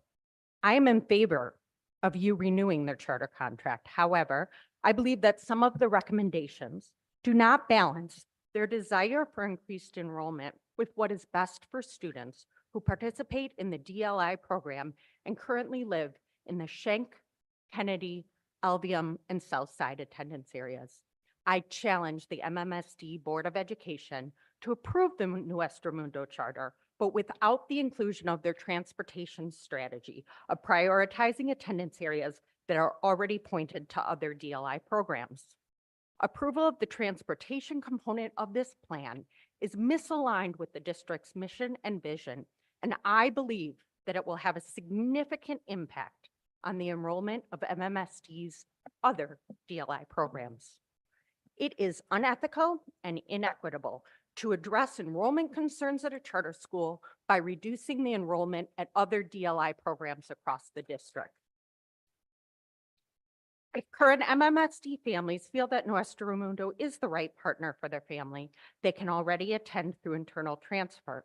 Approving the transportation strategy of this charter proposal sends a clear message that you value the work and perspective of Nuestro Mundo over the work and perspectives at other DLI sites across the city.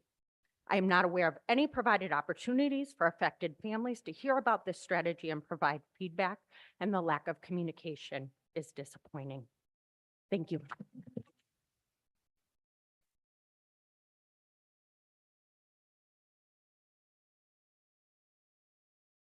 We'll have Danny Barron and then Jackie Gibson.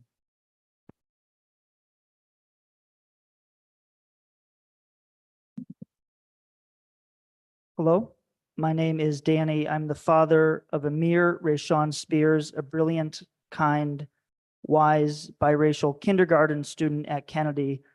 I love you, Amir, and go Kennedy Cougars. I'm here to discuss two issues. First, Kennedy definitely needs an additional employee, probably more, and we need to fill in this substitute gap I've been hearing about. Specifically, a full-time social worker, that is 1.0 FTE social worker for Kennedy Elementary School. You have the money. Please don't use HR as an excuse. Please get it done. I am begging you.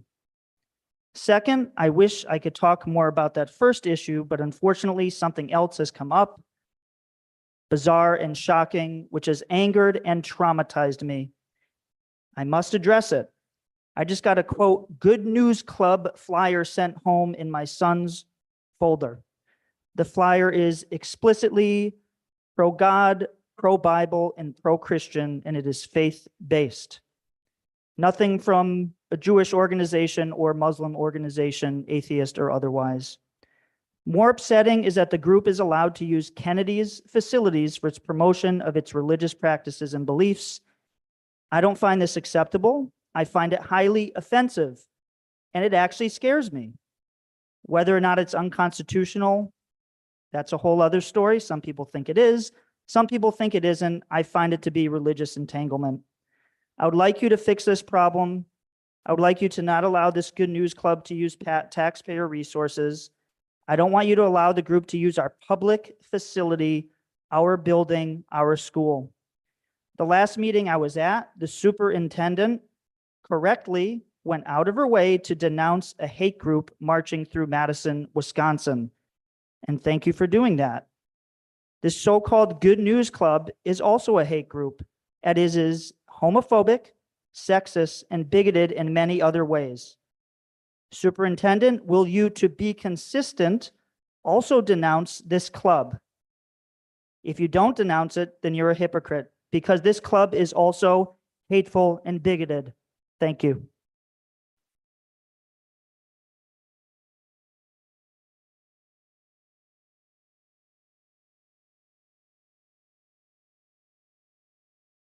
Buenas noches, district leaders and Board of Education.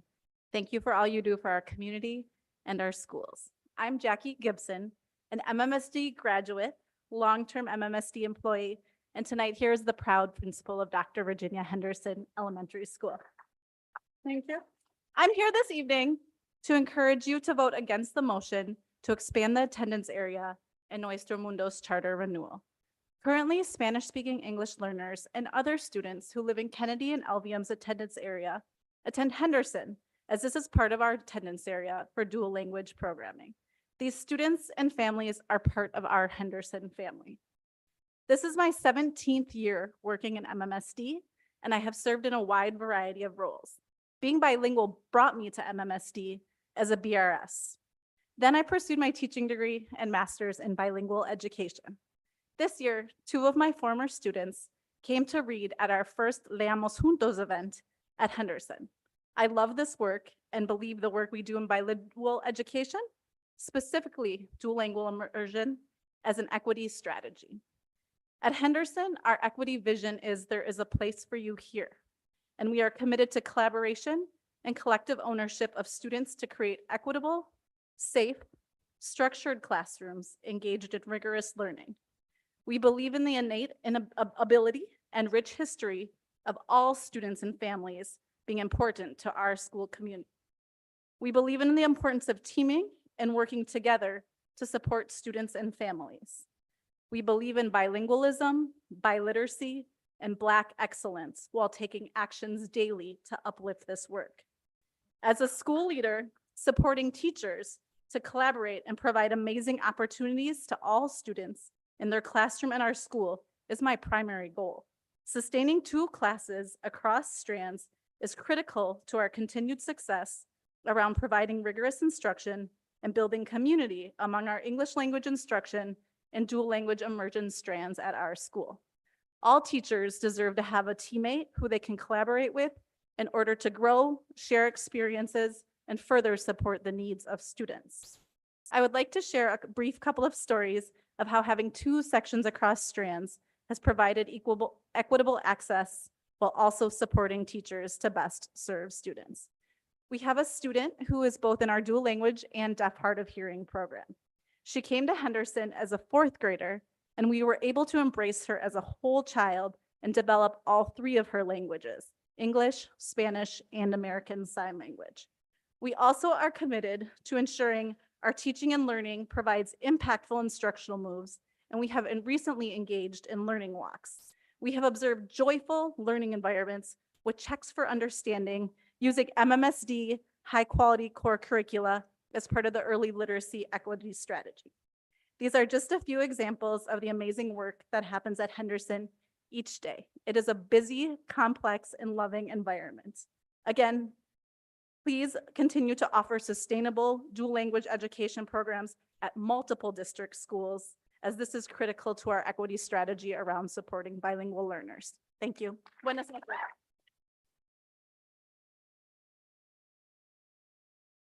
Jackie. Next up, I think this is Emily Beeman. Emily? Does that sound right? Okay. Hi, I'm Emily. I am currently the school nurse at West High School, but I'm here as a parent of Henderson students. I am also a nurse midwife. I've worked in practice for 10 years prior to coming over to MMSD, and through that practice saw over and over the value of being able to communicate with patients with their own language. And so the access to a quality DLI program was our #1 reason for choosing where we were going to live when we moved to Madison. And so my kids have been at Henderson. Now I have a 7th grader at Senate, and this group that you've heard from many of their teachers already, they just have really cultivated this amazing environment where kids are, like everybody has been saying, kids are loved, kids are respected, and they are getting a high quality DLI education. And I really appreciate that. We live in the Kennedy attendance area, So my kids would have been some that would have been affected, and I cannot imagine them not having had Henderson as their school community because it has been such an important community for them. I just really cannot say enough wonderful things about the community. So I support all DLI education. I implore you to renew the charter, but to really consider the implications that changing districting and attendance areas would have, and what that would mean for Henderson and this beautiful community that they've created. So many of the kids in my daughter's 5th grade class do live in the Kennedy attendance area, and it would just completely change the makeup of the school if that was changed. So thank you. Oh, I also, while I have it, I just want to say I was really moved by everything I heard from Kennedy. You guys are really, I really hope that you're taking everything into consideration. Again, at being new to MMSD, but being a school nurse, I see the immense value of services from right away. So anyway, good job, you guys. Thanks for hanging in there, and I hope that they hear that.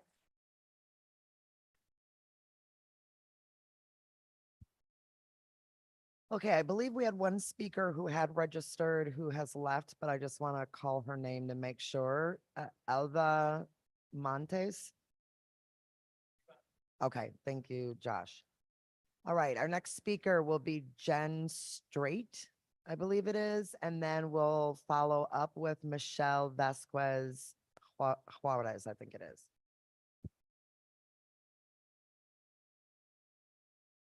My name is Jen Strite, and I'm here to speak in support of targeted allocations for music. I've assembled some research about allocations at other Dane County high schools and have learned that MMSD has the highest number of students per music teacher in the area. What this graph shows is the number of students that would be served per music teacher if every student were to elect to study music. MMSD high schools are in red. Not only are our numbers the highest in the area, but also they are very uneven across our district. MMSD students deserve equal opportunity to study music. I am advocating for there to be targeted allocations across all levels of music that remain steady for 7 years, which is the time it would take a 6th grade beginning band, choir, or orchestra student to graduate from high school. If the school district were to determine a targeted allocation for each level, elementary, middle, and high school, principals would be relieved of being in the position to increase or decrease music curricula at their own discretion, and music curricula would be more consistent across the schools in the district. The neighboring schools and districts in this graph are in blue: DeForest, Middleton, Cross Plains, Monona Grove, Oregon, Sun Prairie, Waunakee, and Verona.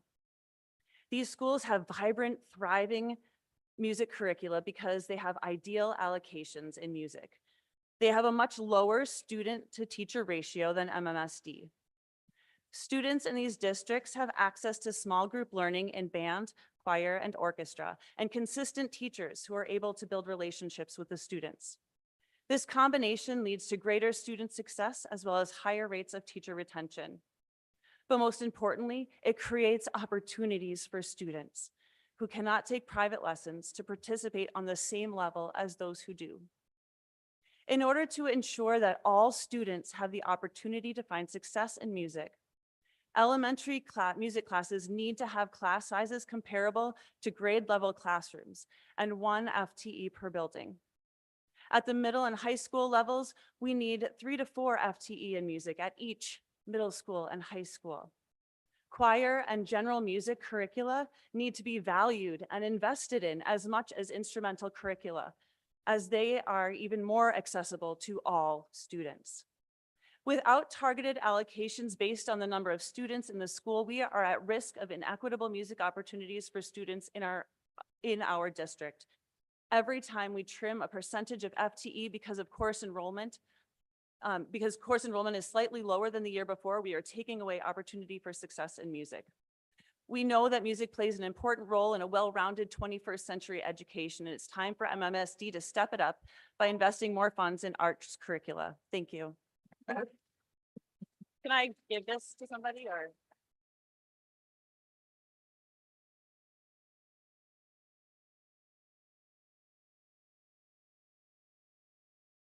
Good evening. Hi, sorry, I'm still kind of like nervous about it. So first of all, I'm second generation of Nuestro Mundo. I'm very proud of being second generation because all my family has actually been like going there. So with this one, with my last sister, she's actually gonna be on her 5th grade. So I'm kind of like super excited about it and at the same time kind of like sad. It's a new change for her, but just here to support Nuestro Mundo and just for the 4K expansion, I think in my opinion, it would be really important to do so just because as like a Spanish speaking, it was really hard for me when I first started Nuestro Mundo because most of the children already knew English. And when I first started, like I only knew like Spanish. So just going overall to a different school or starting like where I started made it kind of like hard. And thanks to Nuestro Mundo, I had the opportunities that I have right now. I'm currently working for social work, but it's really important to me just being bilingual. For me, like for example, my sister, when she first started Nuestro Mundo, she came from one of the 4K other schools, but it made it so hard for her to kind of like have that development that we all had because she didn't at all understood anything like related to Spanish. So thanks to Nuestro Mundo, the support that she was provided, not only is she liking more Spanish, but she's also like opening those barriers that were there when she first started, which were English. Just overall, English was like the only language that she wanted to learn. And just for my personal experience, I thought about my own, how hard it was for me, like not knowing, like overall, just like trying to get along with any other children, trying to even understand the teachers. And for her, it was kind of like the opposite. So when she started, like for Spanish, she was like so behind. And I think expanding to 4K, not only would it make it much easier for the transition, but then there would be like less battling for her, having to reach out to not only like additional staff to help her on the speech, but also just like overall growing those opportunities rather than taking them away from her. So I'm just here to support Nuestro Mundo and really hope you consider expanding it to 4K. Thank you.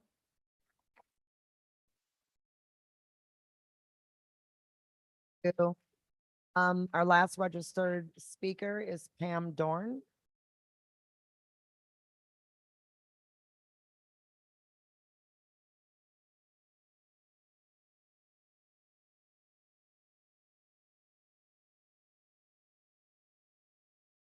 Hello.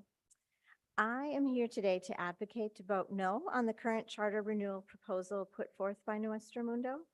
To be clear, I support Nuestro Mundo, and I am grateful for the path they have paved for all of us for bilingual ed in this district. I serve this district in Henderson Elementary as an instructional coach. My work centers on serving and collaborating with the amazing teachers you see here, the students and the families you also see here within our DLI program at Henderson. As part of my role as an instructional coach, I collaborate with teachers at Henderson and with coaches in other elementary schools, including those other schools with bilingual programs. I see myself as an employee of a district that supports a system of 32 elementary schools. And how fortunate for us in Madison that one of those schools is Nuestro Mundo, a thriving charter school. And Nuestro Mundo is a celebration for our community. I serve at Henderson, a school that is proud to be part of the bilingual programming for our district. Some of the changes in the proposal, as you've already heard this evening, represent significant impact to other schools within this system. And I feel a more transparent process would help all of us both make meaning of what all of this is and innovate together. I imagine a scenario where we are working together to serve. The Nuestro Mundo Incorporated website indicates that Nuestro Mundo has been communicating with its stakeholders for months regarding the proposals included in the charter renewal. I wonder how many innovative ideas and proposals the rest of us could have dreamed and designed had we only been made aware of what was to be proposed and how it might impact us. There are DLI bilingual programs in 10 elementary schools in our system. Through their charter, New Mundo has been afforded the opportunity to implement different bilingual programming than the other schools in the district. We have coexisted as two programs and have been able to offer more families access to bilingual programming. I hold the belief that program models are dependent on the context and the desired outcomes for the stakeholders. I see a place for different program models to continue to coexist in our diverse district. Please understand that maintaining a two-strand school is a complex undertaking, as you have heard. And the other 9 elementary schools that operate as dual-strand schools have invested so much to create collaborative, integrated spaces for students to learn, grow, and thrive. We can learn from each other and create a plan together to move forward. Please allow us to be part of the decision. Please pause on the aspect of the charter renewal related to attendance areas and transportation. Those decisions are complex, as you've already heard, and will negatively impact surrounding schools and programs that are part of this same system. I have heard that the current narrative suggests that the proposed impact to Henderson would be minimal. This has not been my experience over the past few years. Please pause and get solid data to refute or confirm that. I would encourage New Mundo to find other ways to innovate as a charter school and remove the attendance areas and transportation features at this time. Bilingual 4K and international, or whatever, the IB, sound like substantial goals in themselves, and they have minimal impact on the rest of the system. There is still time for us to come together. If we could pause on these areas, we could also create a process for all of us to come together. Let us collaborate, design, and reimagine together. I know we can do this. Thank you for your thoughtful consideration of this proposal before you, and thank you for your time.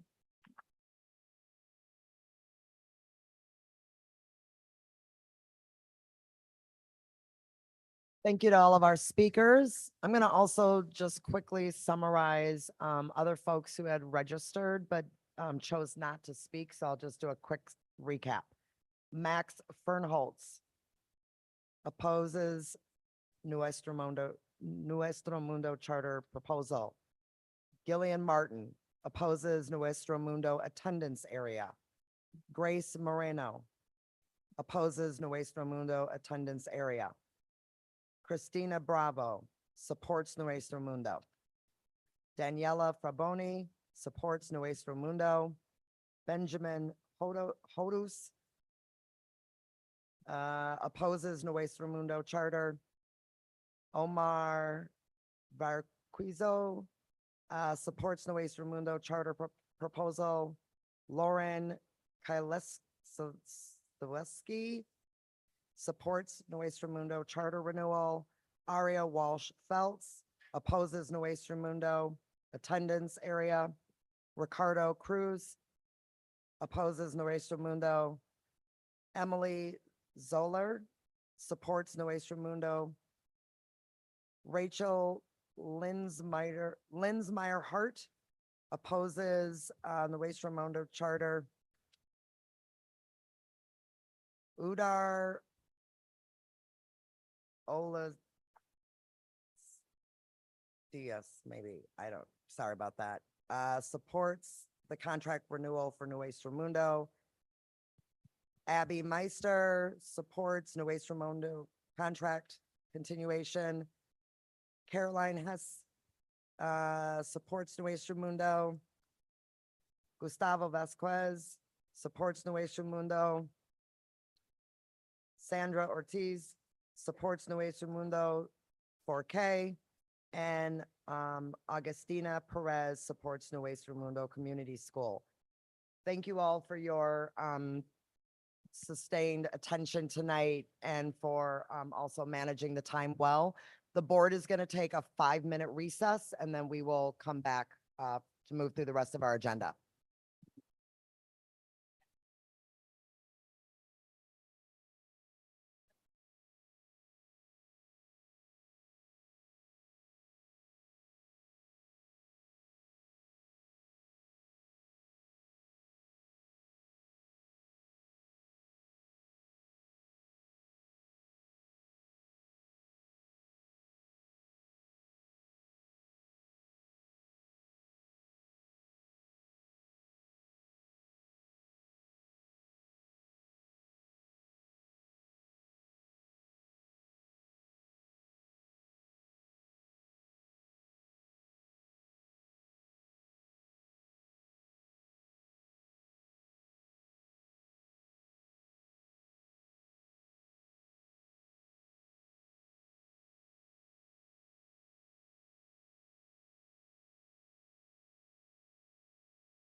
Hello, if you're in the auditorium, please either go out to the hallway to continue your conversations or bring it on down. We are resuming our business. Thank you.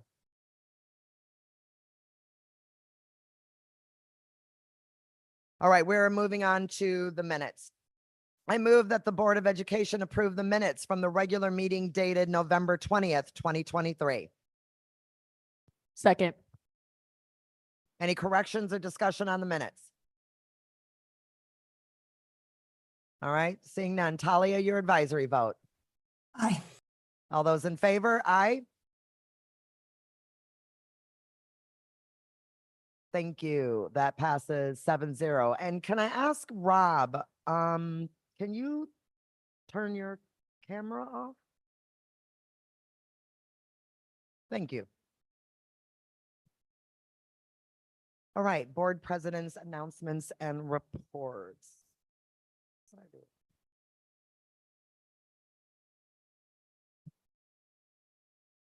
You're starting. Okay. Celebrating our students. Congratulations to La Follette senior Alana West on her 1,000 point in girls high school basketball. What an accomplishment. Y'all, that's big.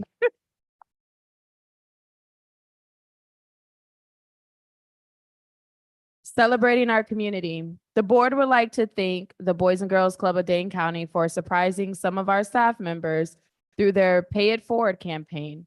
The campaign celebrates the dedication of our our teachers and our school staff. Some of the recipients included the Black Student Unions at the 4 comprehensive high schools and Taisha D, a custodian at La Follette.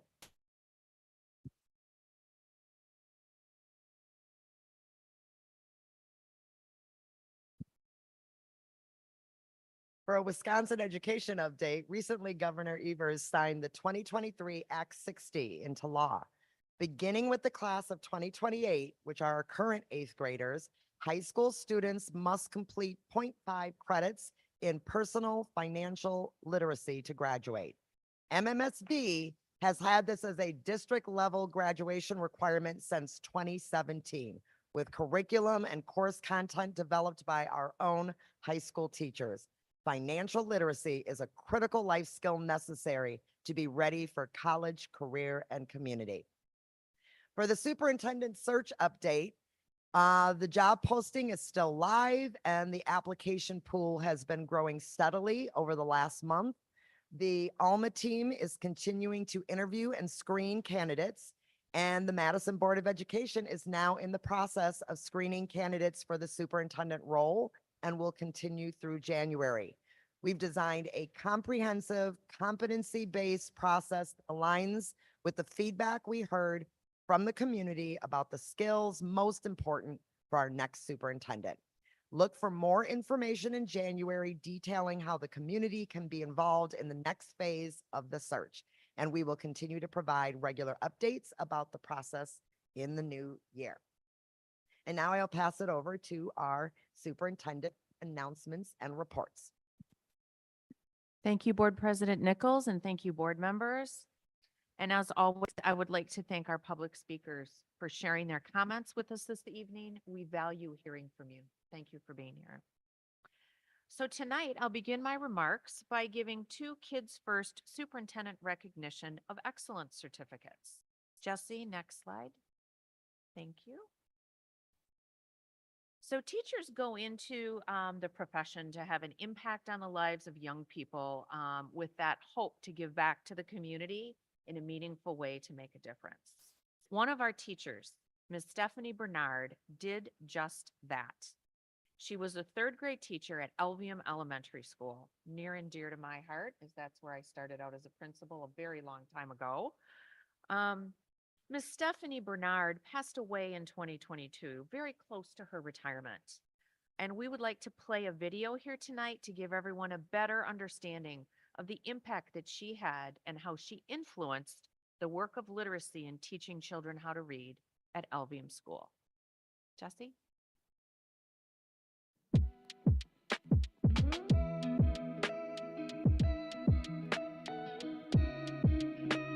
Miss Bernard was a very special person, and she had a very special place in my heart. She's a third grade teacher, and she was really nice. She had extreme levels of patience and kindness. The way that she used to read, she was so fluent. She liked to read books that made you feel like you belong. So these books are very special to us. She provided us with windows and mirrors to see ourselves in books. Her retirement plan was to provide books to black mothers and their babies. One reason I think Miss Bernard was so passionate about reading is books have like a lot of things in them that could like help you throughout your life. We're in the library and we're looking at Miss Bernard's books. So these books are they're books that like tell us feature black people and how they're important in history and black authors. I feel like when black people are in it, they can help you learn like self-confidence. This book is called Soy, and it's about a girl who thinks she's way too black and people bully her at school until a star comes in her room. You should never feel like you're not supposed to be in this world. This book is really important to me because I remember Miss Bernard always saw me checking this book out. I can't wait to go to Merida Hospital and give out the kits. Yeah.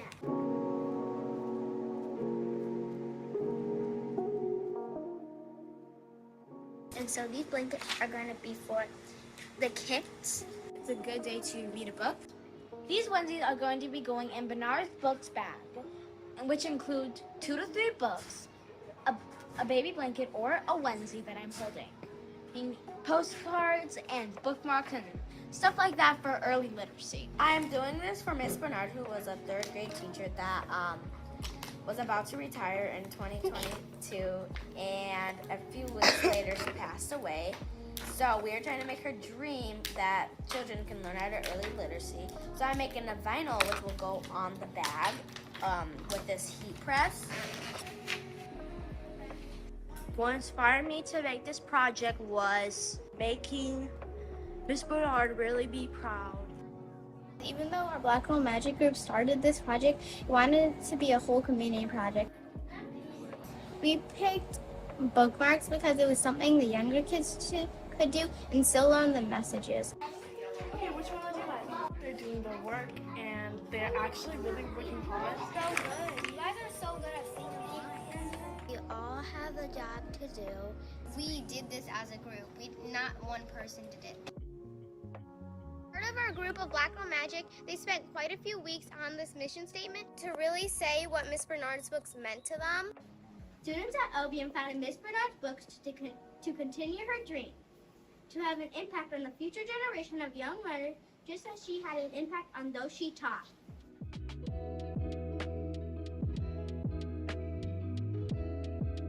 We are Black Girl Magic!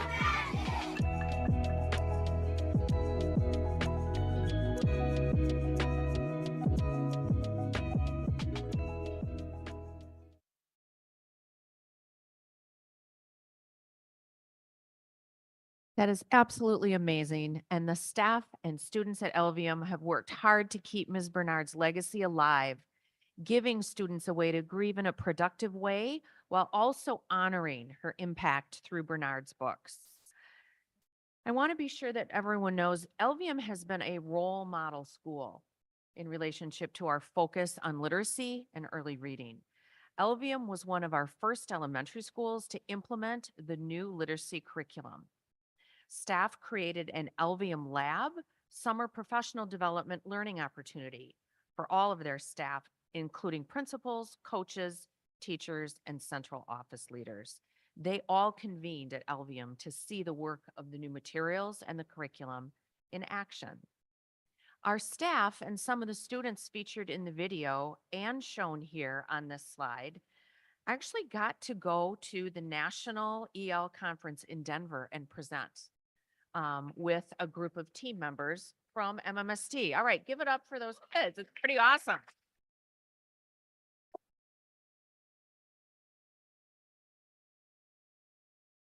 And there's actually even a commercial on television from EL Education showing our amazing kids and staff from Elvium. So tonight we'd like to recognize Elvium's principal, Sarah Larson, instructional coach, Bobby Joe Campbell, and library media technology specialist, Laura Okoa, for their efforts in elevating literacy at their school while centering students' social and emotional needs and growth. So please give a round of applause as we ask Elvium staff to come up and receive their Kids First Superintendent Recognition of Excellence certificate.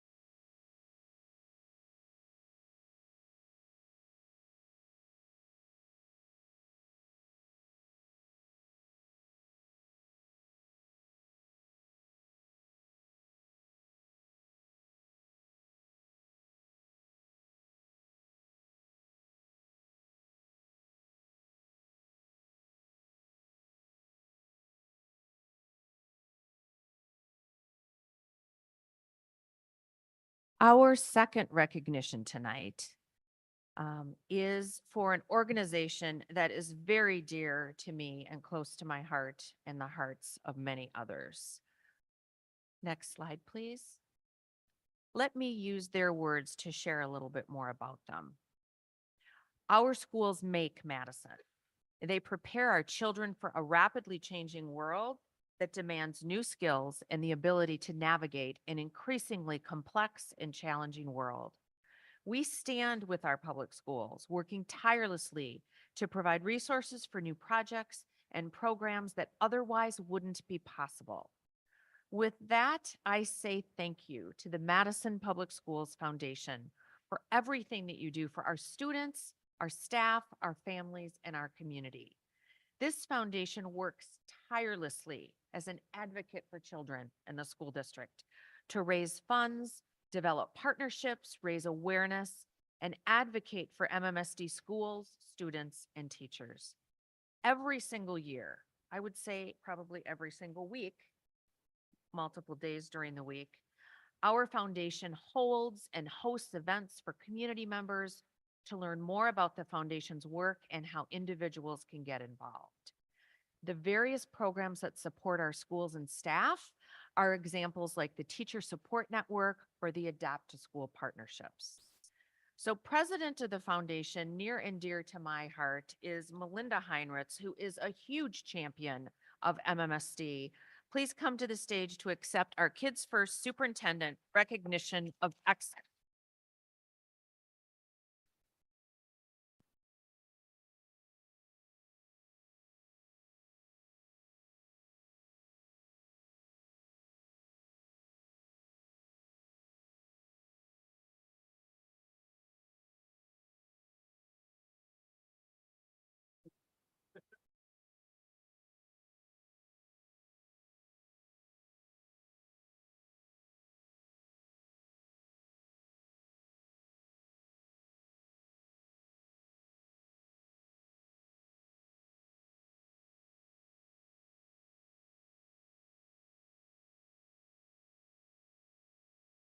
And now I'd like to highlight one of our amazing opportunities that MMSD offers students. Board members, you already are very familiar with the Early College STEM Academy. And I'd like to thank you once again for your generous support of our Early College STEM Academy. For those who don't know, the Early College STEM Academy, or EXA, we call it, is a partnership between MMSD and Madison College. And I want to say one of the first partnerships of its kind, and one of the partnerships that actually our surrounding districts are starting to model now that we have blazed that trail. It is designed to expand access to college courses in science, technology, engineering, and math. In addition to satisfying their high school graduation requirements, the students enrolled in EXA actually have something tangible when they leave MMSD high schools. They will earn either a significant number of transfer credits at no cost to them or to their families, or they'll satisfy the requirements of a Madison College associate degree program. The classes will help prepare students for entry into a four-year institution. Now, these numbers are pretty impressive. And I can remember when we actually brought that EXA contract to the board and we talked about it. 328 students have graduated from EXA since 2019, 2020.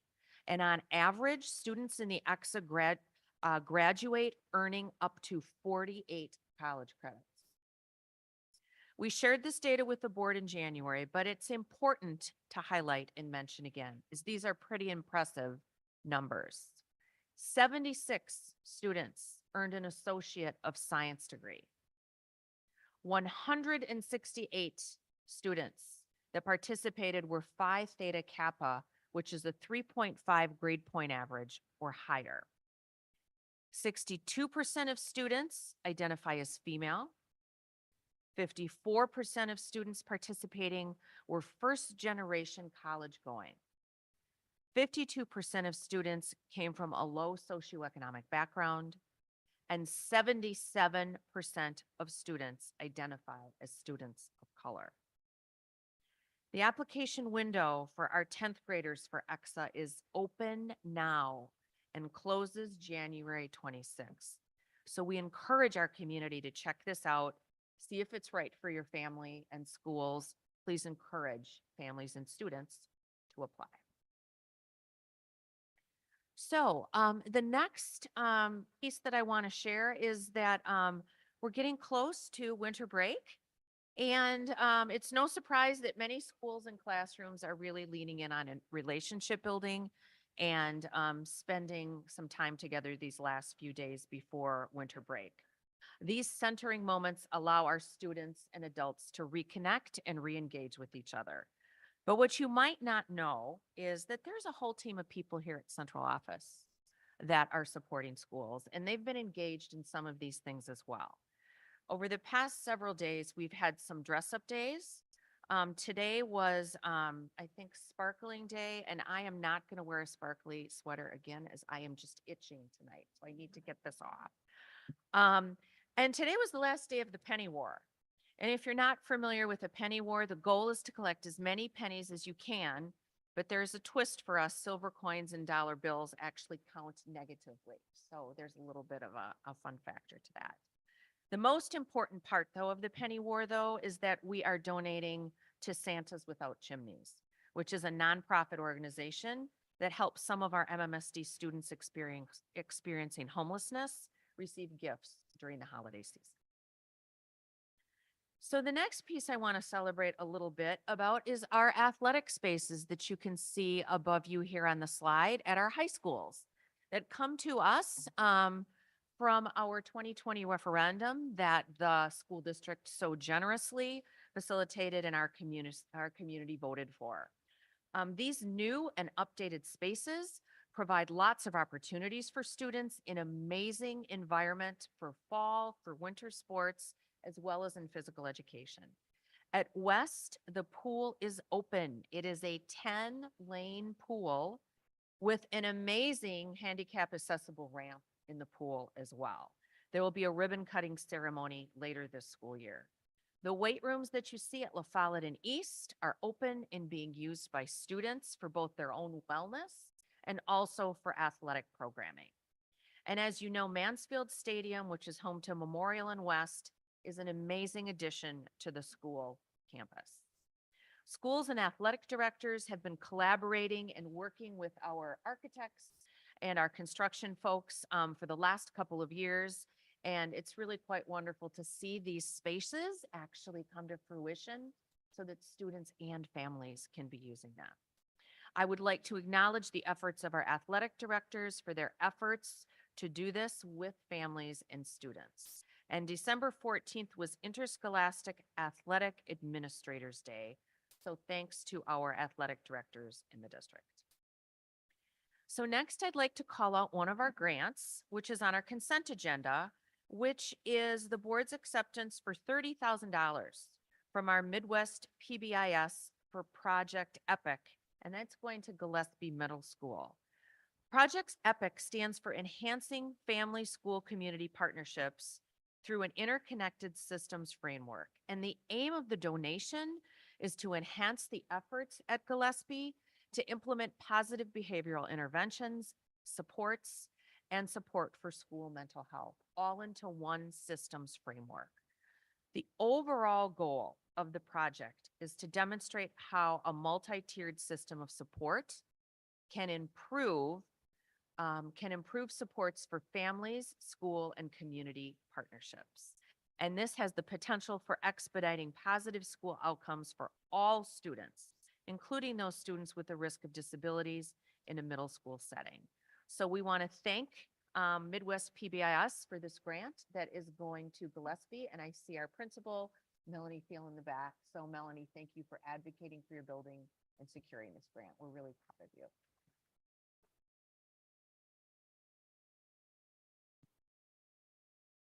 So tonight, I end my announcements with a message of gratitude for Janet Dyer. Janet has served, okay, let's give it up for Janet.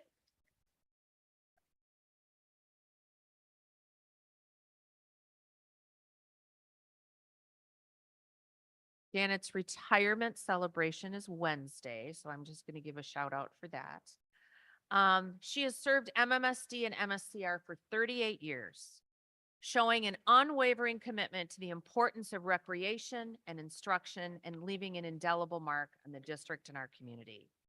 Her dedication to promoting learning opportunities beyond school day and within our community has been integral to the growth of our children and our families. She's been innovative, she has been tireless, and she has had an unwavering belief in the power of education. And she has helped the district to create an environment that nurtures the potential of every single child that participates. She has this ability to motivate. She has this ability to make you feel like you are the most important person in the room when you're talking to her. And she has continually strived for excellence and created a positive and empowering work culture within our organization. A few things about Janet. She created our first after-school program, Safe Haven. She launched Casper and an after-school recreation programming for homeless youth. She rolled out MSCR's COVID-19 response and the MSCR Cares Childcare that nobody else did. She put that together.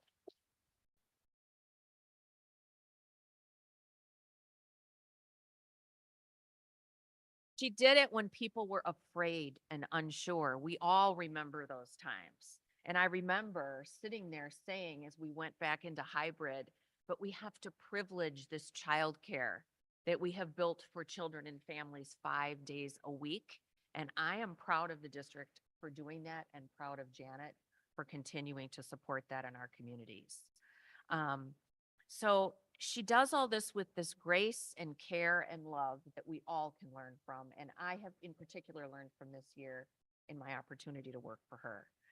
She led development and operation of the Allied Learning Center on Allied Drive, the MSCR Meadowwood Neighborhood Center, and she did those in a direct response to what was a community need. She managed youth and adult sports program, and she expanded access for low-income youth. She expanded something we heard about tonight in public comment, arts and enrichment, and she expanded outdoor and environmental ed programming. She supervised MSCR at the Warner Park Community Center for over 20 years, and she served as the MSCR Executive Director since 2019 and the supervisor from 1986 to 2019. So Janet, your legacy is going to live on, and I extend our heartfelt thanks for your significant contributions over the past 38 years. It will forever imprinted on Emma.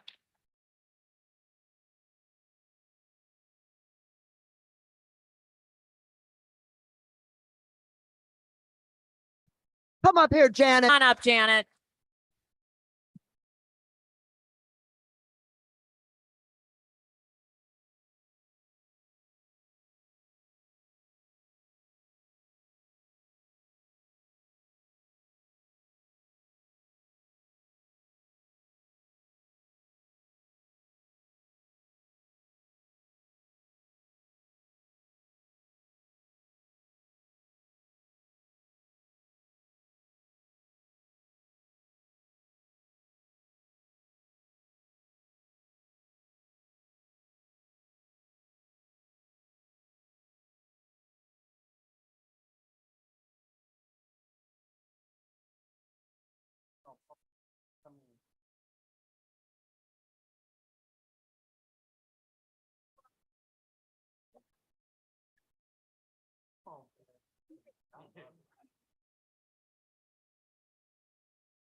Hey, ready?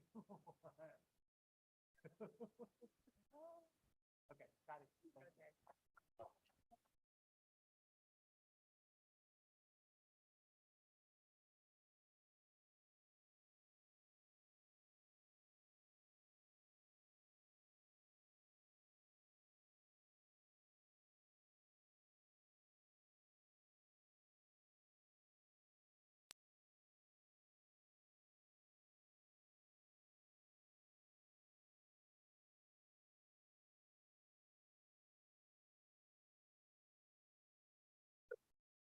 Thank you so much for that love and joy in your update. All right, let's move on. Report, we're gonna go to our report on items that proceeded through the instruction work group held on December 4th, 2023. I'm gonna pass that over to Board Member Muldrow.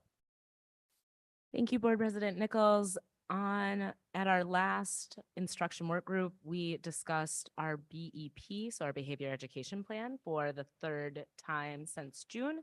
There was some great conversation about a focus on our middle school students, and some really informative conversation around supporting our instrumentality that we will vote on this evening.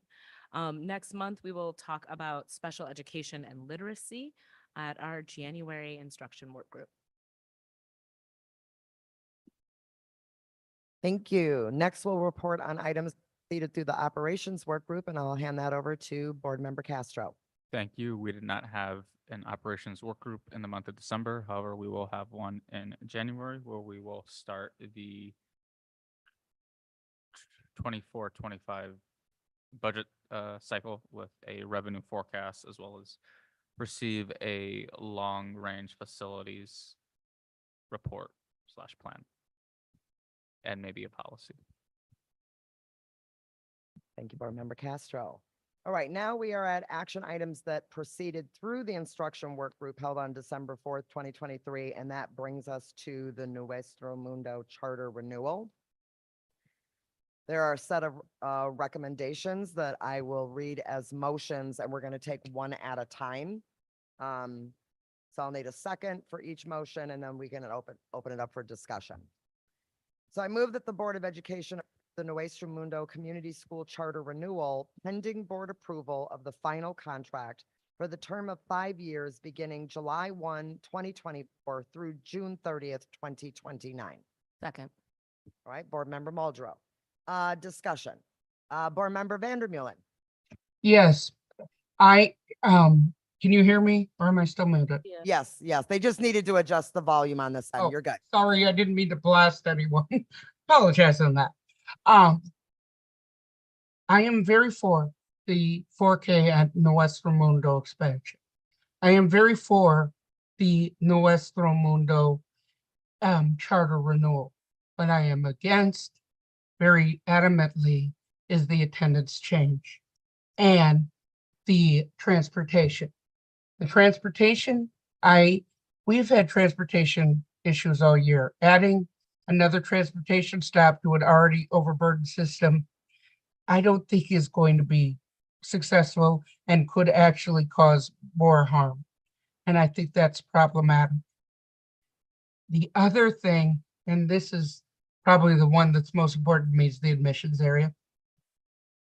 I am a strong believer that you don't harm one school to help another, that I believe that each program deserves its own merits and some will need more support than others.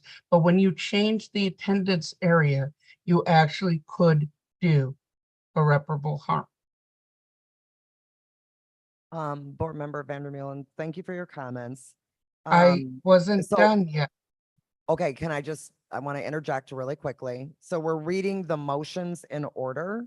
So Okay, you're I starting just to assumed comment on some of the upcoming. I just thought I motions. had to assume on all of them.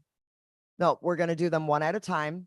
And so right now we're on the very first one, which is renewing the contract for the term of 5 years, beginning July 1, 2024 through June 30th, 2029. Do you have any additional comments relative to the renewal of the 5-year contract? I am for it if without the attendance area. So that's that. I don't have any other. Thank you. Any other discussion? Board Member Muldrow.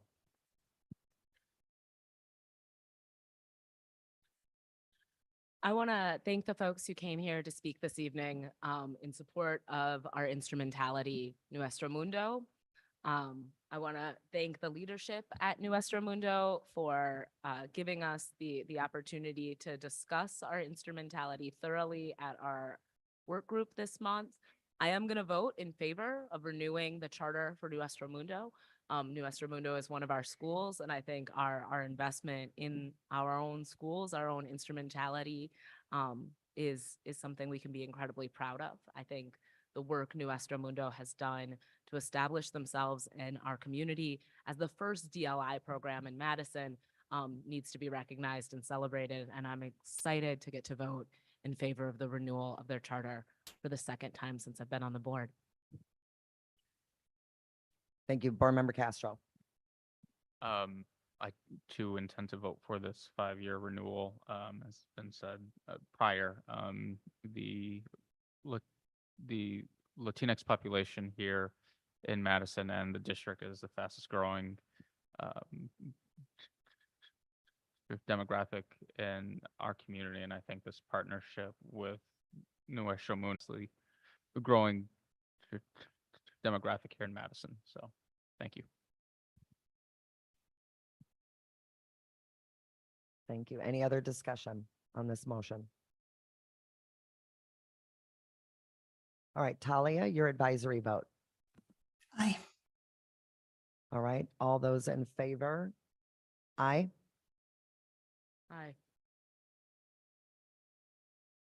All right, that passes 7-0. Thank you. All right, let's move on to the second motion. I move that the Board of Education approve the Nuestro Mundo Community School Charter renewal to include full 4K DLI with guidelines provided by the district administration to be in compliance with state and board policy. Second. Okay, I'll go with Board Member Castro. All right, any discussion on 4K DLI? Board Member Muldrow. I think we are again seeing Nuestro Mundo lead us forward as a district. And I think dual language immersion positions us in early childhood in a unique way to support young people as language learners expansively. And so I'm really excited to see us continue to invest in full day 4K and to see us invest for the first time in dual language immersion, full day 4K. Thank you. Any other discussion? All right, seeing and hearing none. Talia, your advisory vote. Aye. All those in favor? Aye. Aye. All right, thank you. That passes 7-0. Oh, and Board Member Vandermeulen, your hand is still raised. All right, third motion. I mean, your hand isn't up right now, right? Sorry, hold on. For No, the you're good. third one, I am. Okay, well, here I come. Let me get it read first. Perfect. I move that the Board of Education approve the Nuestro Mundo Community School Charter renewal with the intent to request a DPI waiver to include an attendance area for the lottery process that includes Schenck, Henderson, Southside, and Elvium, with guidelines provided by the district administration to be in compliance with state and board policy.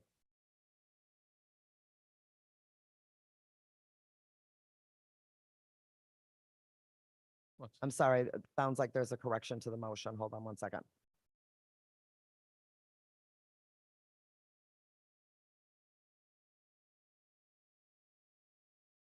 Okay, let me restate that motion. I move that the Board of Education approve the Nuestro Mundo Community School Charter renewal with the intent to request a DPI waiver to include an attendance area for the lottery process that includes Schenck, Kennedy, Southside, and Elvium, with guidelines provided by the district administration to be in compliance with state and board policy. Second. All right, thank you. Any discussion? Board Member Vandermeulen? Yes, Okay. Sorry. I'm trying to unmute. Sorry about that, different computer. Very simply, I am worried. It says I'm muted. Am I muted? Okay. I am seriously worried. that- Sorry, my Siri, what's going on? I'm seriously worried that if we limit that if we prioritize the attendance area, what we're going to do not only is harm another DLI program at other schools, we're going to cause a transportation problem, we're going to cause and we're going to cause listen to the teachers, and we're going to make sections that are smaller, and sections may have to be dropped on a building that's working well, on a program that's working well. Additionally, I don't think enough time has been given, one, to discuss it, but two, to also have the effect on the deaf students in some of the situations. I absolutely, whether it be Henderson, whether it be other students with special needs in other programs, I just feel that we haven't done enough due diligence on this one portion.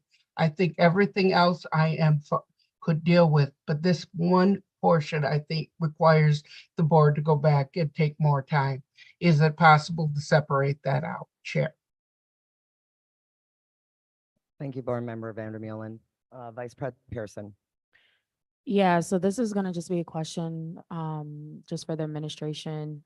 We've heard an overwhelmingly, opposition in the attendance area from our Henderson, teachers and families and students. And so my question is, right now, the attendance area, from my understanding, for Nuestra Mundo is Alice/Southside, which makes up about half of the students that is currently enrolled in Nuestra Mundo.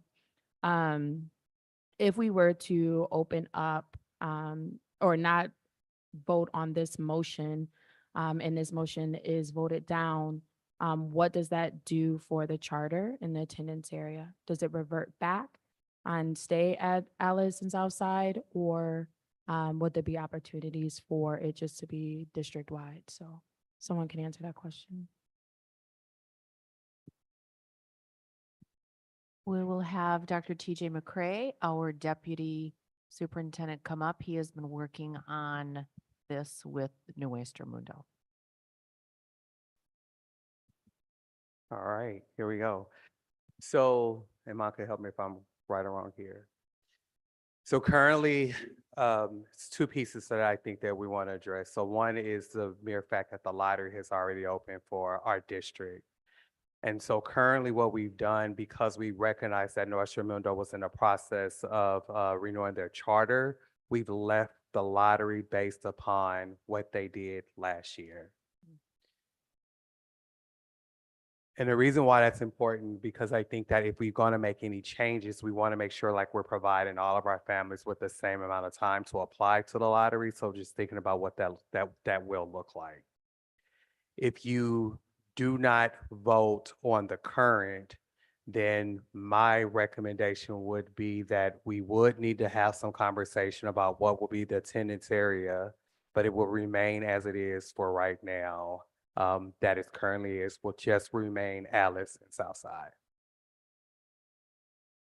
Okay, and then I guess my other question is just around if we decided to vote in favor of this motion as is, what is the expected impact of the schools that we have in those added in the attendance area? Or I know it's hard to kind of tell like what the actual impact will be, because it is a decision that's made by families. Yeah, and it's going to be kind of hard to determine, because remember, it's going to be a lottery, so parents are going to have to choose to apply to the lottery as well as to go into the school. So it's hard for me to say exactly what that number is going to be. There's a possibility that it could impact Henderson, or it could just impact one school, or it can impact all the schools across. it's just really hard to kind of think about exactly what it is without knowing who are the parents who are going to actively enroll and to be a part of the lottery for the school. So in that, for me, understanding, if we were to vote against this and keep the chart or keep it as is, those students and families that are in Henderson and the added schools could still potentially apply for Nuestra Mundo through the open enrollment lottery. Correct, but remember, currently the priority is that attendance. So, and right now that priority is going to be Alice and then Southside. And then that second tier is going to be for the district-wide. Okay, thank you.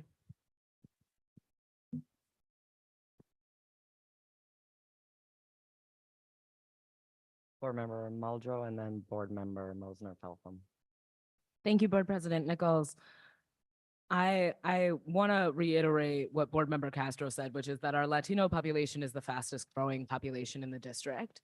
I also think that our job as the Board of Education isn't to limit people's options. Madison has a robust private school system. Madison has some 2X charters that are located near the schools we're talking about this evening.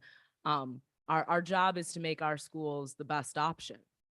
And I think, pitting our own school communities against one another is damaging to morale in the long run. However, a lot of folks have talked about equity tonight. And I think when we talk about equity, we have to reconcile with the reality of our dual language immersion program as a whole. And so I was provided with a little bit of data for the folks who are really passionate about dual language immersion in our district and making sure that it is an option available to all of our young people. You should know that at Henderson, there is 210 students in our DLI program. Under 15 of those students are African American. At Shrek, there is 165 students in dual language immersion. Under 10 of those students are African American. Southside, there's 123 students in full language immersion. Less than 15 of those students are African American. Nuestro Mundo, 301 students in dual language immersion. 7 of those students are African American. There's not a single dual language immersion program in this city right now that is adequately serving all of our children. And that is something we need to come together to work on. That's it for me. Thank you. And thank you, colleagues, for all your thoughts as we've been thinking about this. I'm going to vote against this particular portion of the charter, partly because I understand that Nuestra Mundo is in a position to grow even with the current attendance area. When you move down the motions, there's one about enrollment increase and lifting that enrollment cap, which I'm interested in. And I think, I believe that can happen without negatively affecting enrollment at other schools. Or without negatively affecting, I guess, to put a fine point on it, the DLI program at Henderson.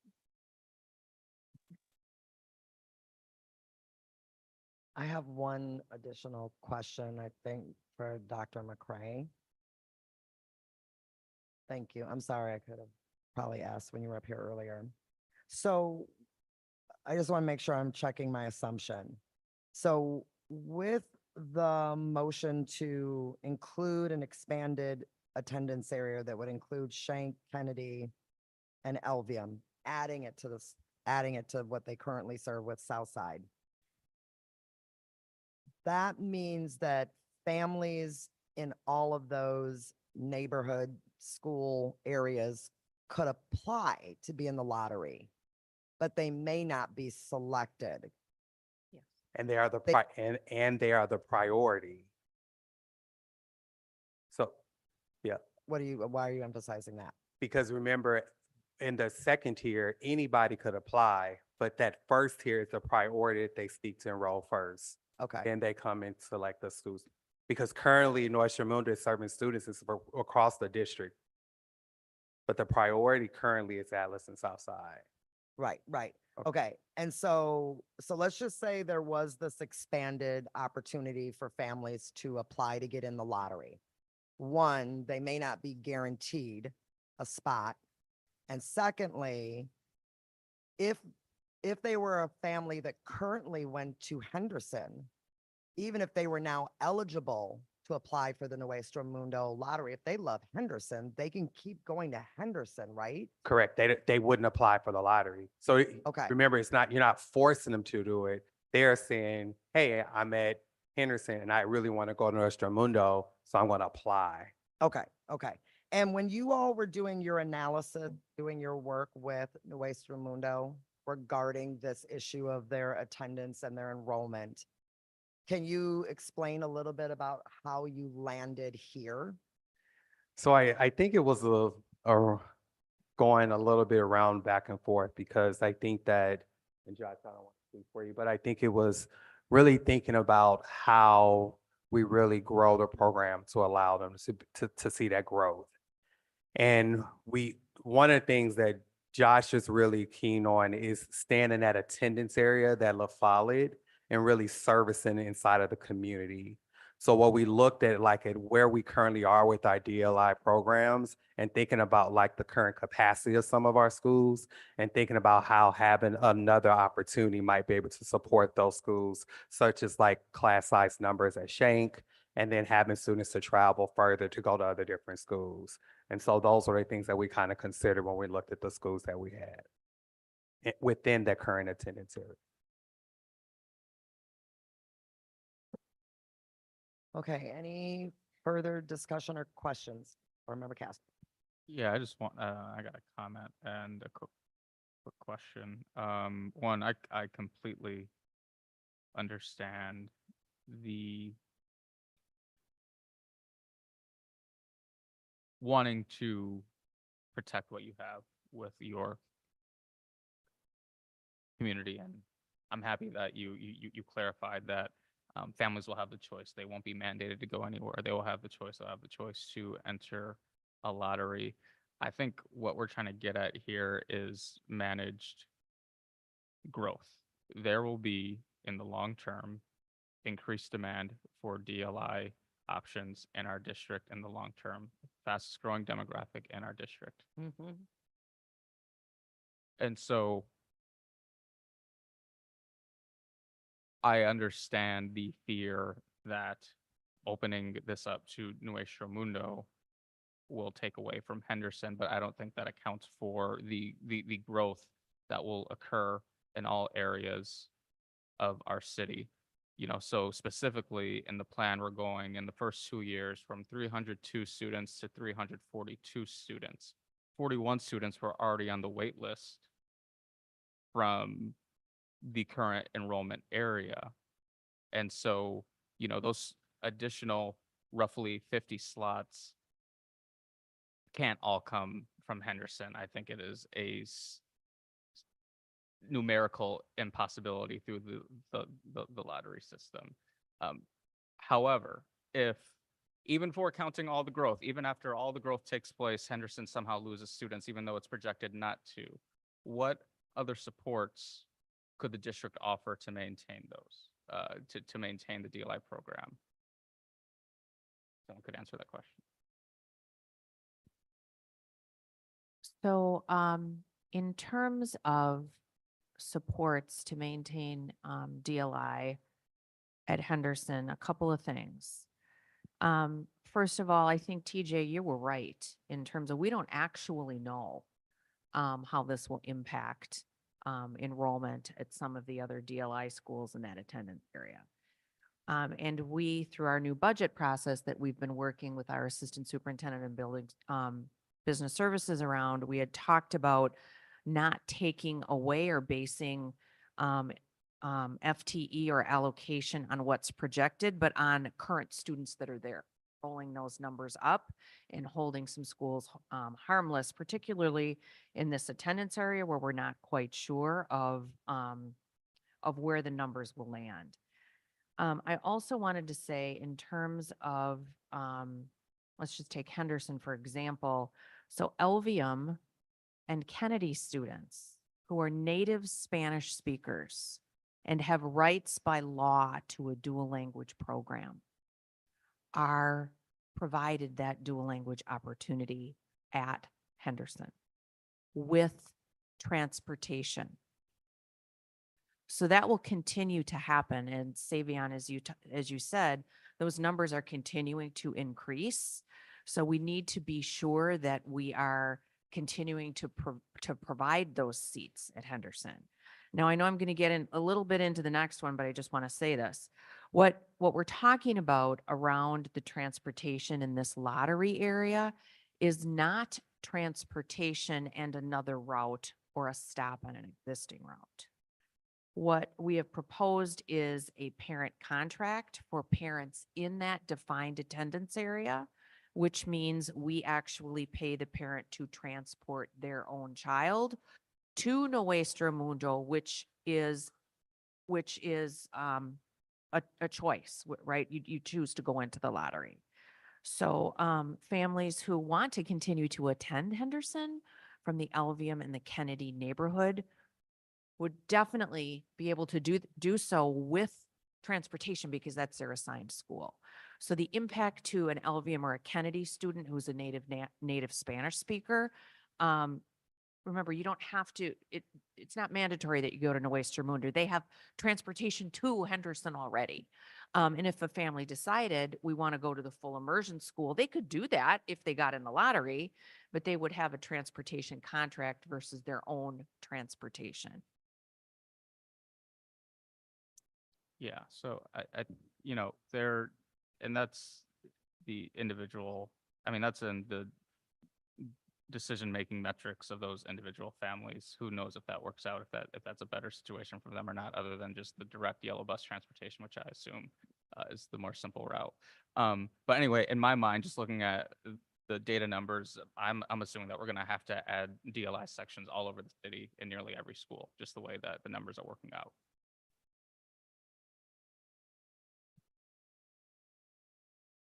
Thank you. Board Member Simkin and then back to Board Member Muldrow. And I think I'm in the queue. Oh, I'm sorry, Nikki. I thought your hand was still up from earlier. Yes, No. I'm sorry. I'll come back to you too as well. Thank you. When I'm thinking about this particular decision around attendance area, there's a couple of pieces that are just sort of overlaying my decision making. One is there's a lot of unknowns in moving forward with increasing that priority attendance area. And there could be a lot of unintended consequences, which I am very cautious around. I think that we can very easily make decisions that have unintended consequences, negative ones. And this feels like one of those times when we just don't know for certain what might happen by expanding that area as far as the impact on other schools. The other piece that's become really clear tonight is this feels like an issue in which one school is sort of pitted against another, and that doesn't feel right. We have two really high functioning schools that we're talking about, and I don't want to make any decisions that are going to negatively impact either of them. And for me, that's making me lean towards voting no for increasing the attendance area at this time.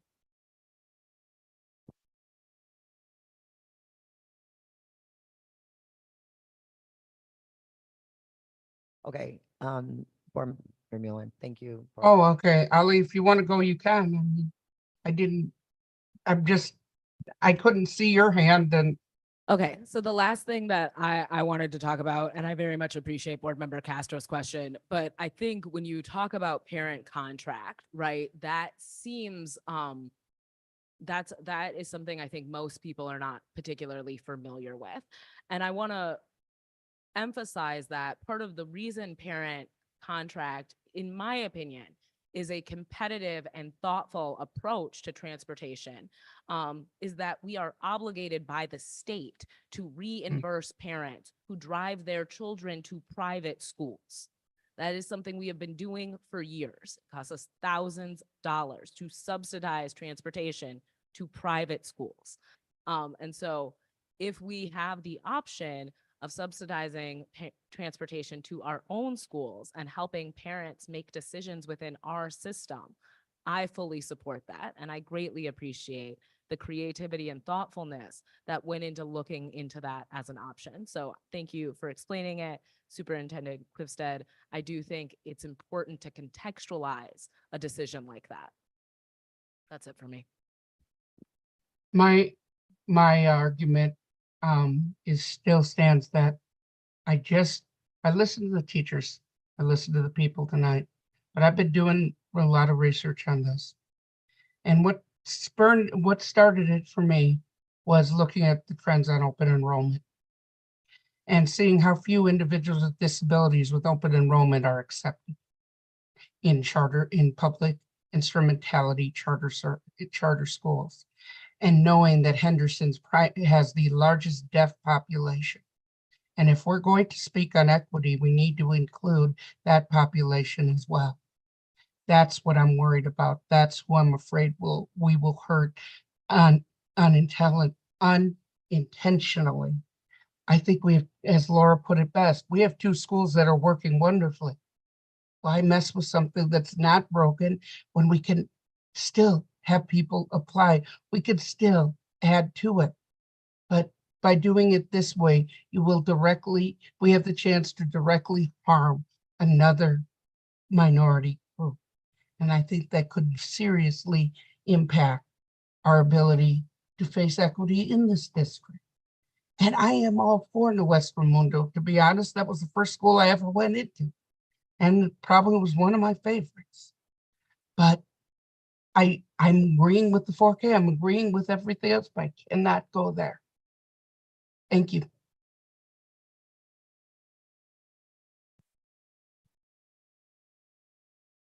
All right.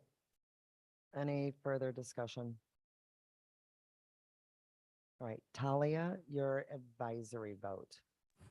Nay. Thank you. All those in favor? Aye. No one's voted. Okay. All those opposed? 1, 2, 3. And are those abstaining? Okay, 1, 2, 3 abstaining. Okay.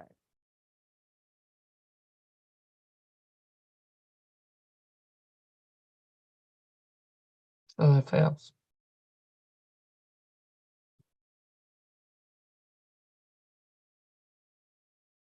All right, that one fails then. Okay, let's move on to the next motion. I move that the Board of Education approve the Nuestro Mundo Community School Charter Renewal to include transportation for those within the newly identified lottery areas via parent contract with guidelines provided by the district administration to be in compliance with state and board policy. Second, Maya. Let's get some advice on this because this motion is directly tied to the attendance area. Yeah. We don't need this one, right? Okay. All right, moving on to number 5. I move that the Board of Education approve the Nuestro Mundo Community School Charter Renewal to include scaled enrollment increase of up to 400 students as outlined by the district administration to be in compliance with state and board policy. Second, Maya. Discussion on this one? Oh, sorry, Board Member Muldrow. Yeah, so I would like to ask Nuestro Mundo's leadership directly if this is an achievable goal, given the restriction we just created in relationship to their attendance area. So if an instrumental part of their ability to increase their attendance area was, or to increase their student population was to expand their attendance area. I'm not sure if we're setting them up for success in these other motions.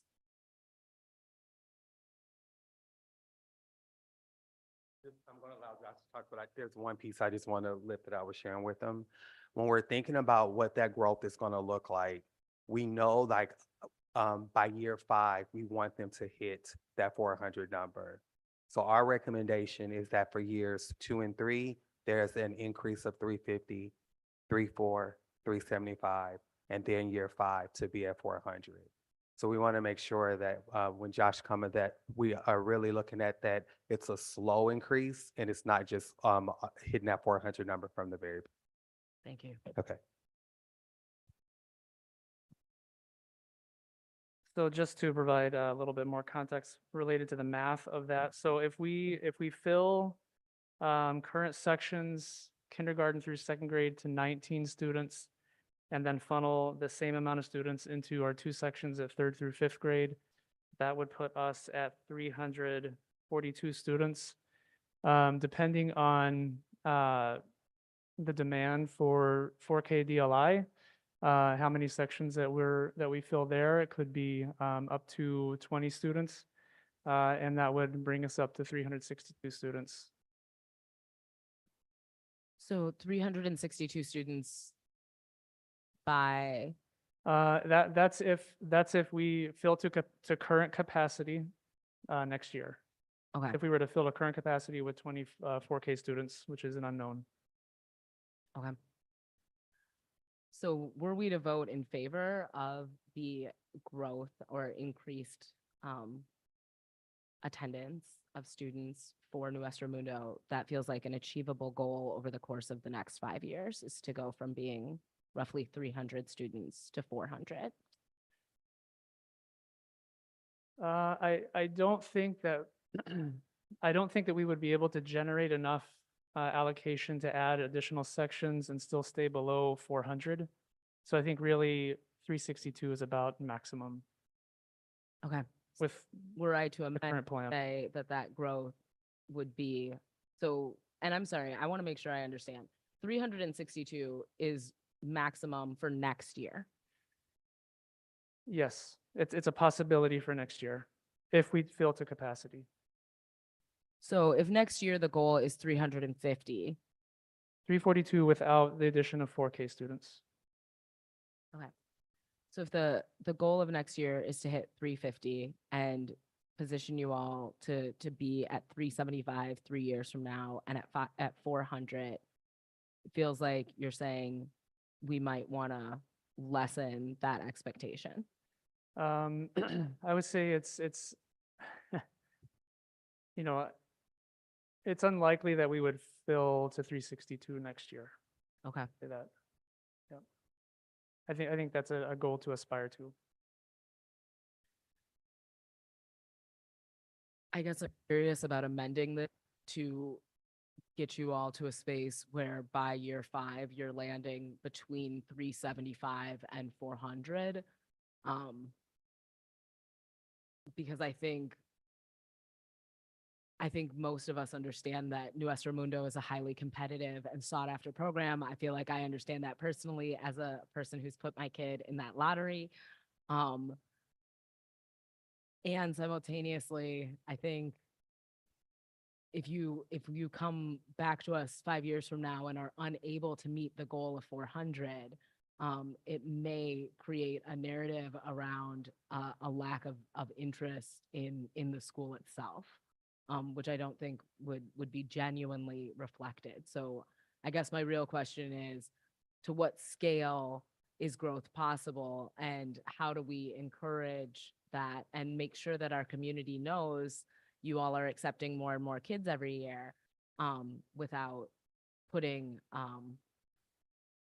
unnecessary pressure on you all to grow at a pace that may be challenging? Right.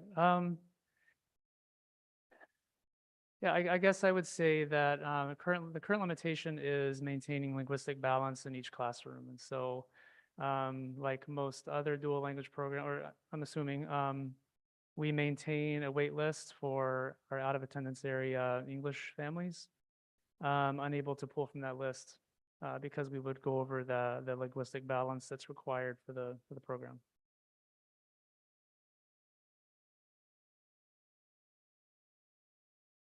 Okay.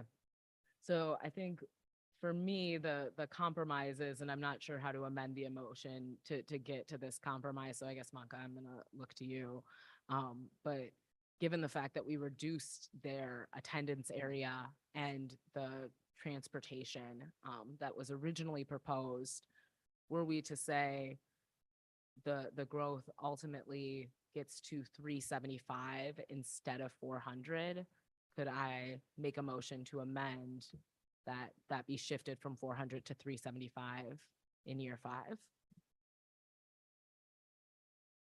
So I just want to remind, so the purpose of the motion is not to say that North Shore has to hit 400. So it's up to 400. So what you're saying, like if he hit 375, that's totally fine. He only hit 375. It's just saying like by year 5, his enrollment, the cap is 400. Okay. TJ, is there a preference from our administration in terms of growth? Do we want to kind of continue to aspire to 400 by year 5? I would say yes. And I think that the motion is written to a point for us when we're building out the actual contract to really think about what that scalable piece is. We just didn't want to say like we wanted him to North Mundo. I keep wanting to not say him, but North Mundo to be able to grow, but in a way that was scalable and not just say 400 and just go out to the 400, knowing like we didn't know what that support was going to look like or the need. So by doing it this way, it's just allowing us to be able to grow and really scale that growth and really think of it. There's no penalty if he doesn't hit that 350 or that 375 or whatever that number is that we work on when we begin to work through that contract phase. Okay, I greatly appreciate that. You're welcome. Thank you. Board members, Stimkin, and then, okay. Okay, so my question, TJ, I might need you to come back for this. It's a little less, yeah, please do. It's a little less urgent at this moment. However, I'm wondering, because we don't have a magic ball to look in and know exactly what the growth of our Latinx community is going to be and how quickly that's going to happen. We know that will continue to grow.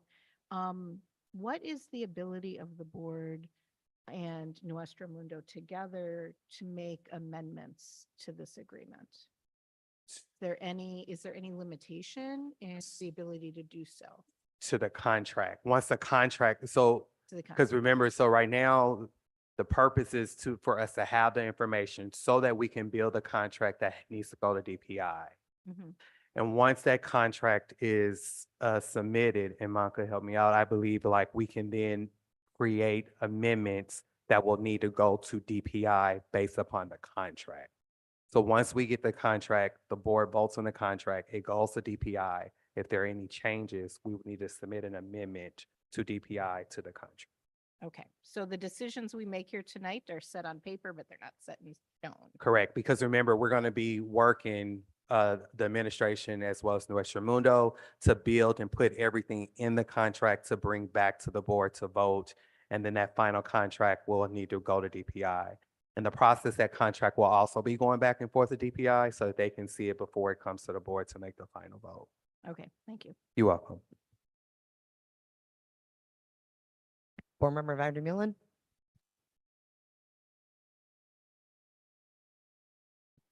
As I said, different machine. Just say what Laura said, we would know if like the attendance area was added back, changes were added back in before that. Since it failed, then if someone were to add it back in, that would come back to the board, or any substantial change would come back to the board, or would it just go through DPI? How does that work? That is correct. So right now, what the board is voting on is what we will begin to build the contract off of. If there are any changes to what the board has put forth, it will be reflected in that contract before the boards vote on it and before it goes to DPI. Thank you. That's where I was confused. I really appreciate it, TJ. Thanks for all the help. No problem. I'm staying. Come on. You. Okay, so just to clarify where I was going with my questions, I wasn't suggesting that we're coming up with an idea right now that in a couple months we're going to toss aside. Yeah, I was thinking about 2 or 3 or 4 years down the road, correct. if we haven't estimated well. And then again, my statement still saying we would then create an amendment, send it to DPI if we wanted to. So let's just say for right now, we was to go back to as things were, the attendance area would remain Allison Southside. 2 years now, we're really noticing that the community is really growing. We want to change it. We would then have to submit that to DPI for it to happen. So there's still some possibility for it to happen once the contract is signed. It does not have to remain as is through that 5-year period.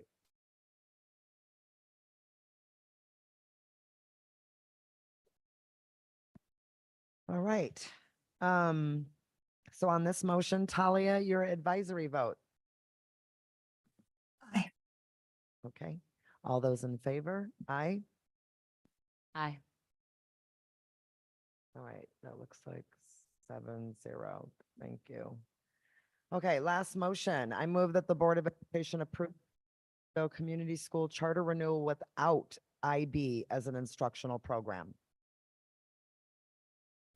Second, for the sake of discussion. Board Member Mosner Feltham. Thank you. I think the program sounds amazing. I think that being able to be responsive to the needs that staff at New Mundo have explicitly said that we need to be able to link curriculum in new ways is valuable. I think that one of the exciting things about having a wonderful instrumentality charter is getting to be creative instructionally in ways that may not yet be available wide. As an educator, I have a lot of respect for the IB program. I believe that it's good curriculum. So that's where I'm at with number 6. So I want to make sure, because this motion was written in the negative, then I'm voting it down if I believe in IB. Right. Correct? That's what I meant. Dr. McCray, right. I wasn't saying that you were, I just want to make sure that we're all calibrated, because if you vote in favor of it, then you're basically saying you want it without. Okay, just so we're on the same page. Board Member Muldrow. Yeah, I agree with Board Member Mosner Feltham. I think that this is an opportunity for us to do something new and innovative within the context of our district. I think that this is an opportunity for us to continue to push ourselves to be globally relevant. I think that this allows for us to have real conversations about how to make a coherent school day out of a lot of different curricular initiatives. And I'm in favor of IB at New Mundo. So I will be voting against this motion. And I look forward to seeing how IB allows for New Mundo to have greater autonomy in shaping their school. The last thing I want to say to that is I greatly appreciate that the resources it will take to pay for IB have been raised by New as an instrumentality. And I think that that is also a unique position of our instrumentalities in terms of their ability to have a different relationship with funding and piloting opportunities for our young people. And so I want to thank the New community for allowing MMSD to have this opportunity to explore what IB means at one of our schools.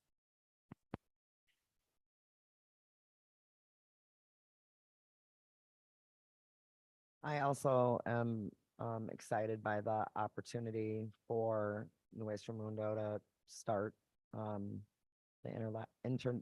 oh Lord, let me just go with IB.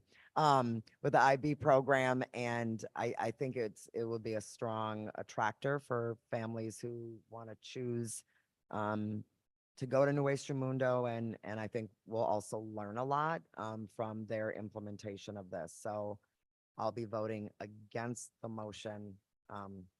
So hopefully they can have it. All right, any other comments or questions?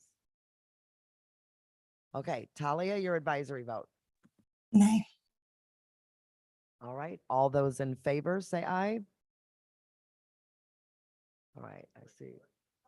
Oh, I'm sorry. Oops, I can't, I just said I was voting against it. I am so used to going for the positive. Woo, okay, good catch. See, look at that. See what happens then? Okay, let's try it again. All those in favor of the motion to approve the renewal without IB. All right, all those opposed? Okay, that passes. 7, no, that fails. Golly, don't ever write a motion like that again, okay? Okay, we are through our Nuestro Mundo charter renewal. Thank you to all of you who have been here patiently waiting to see the results of that.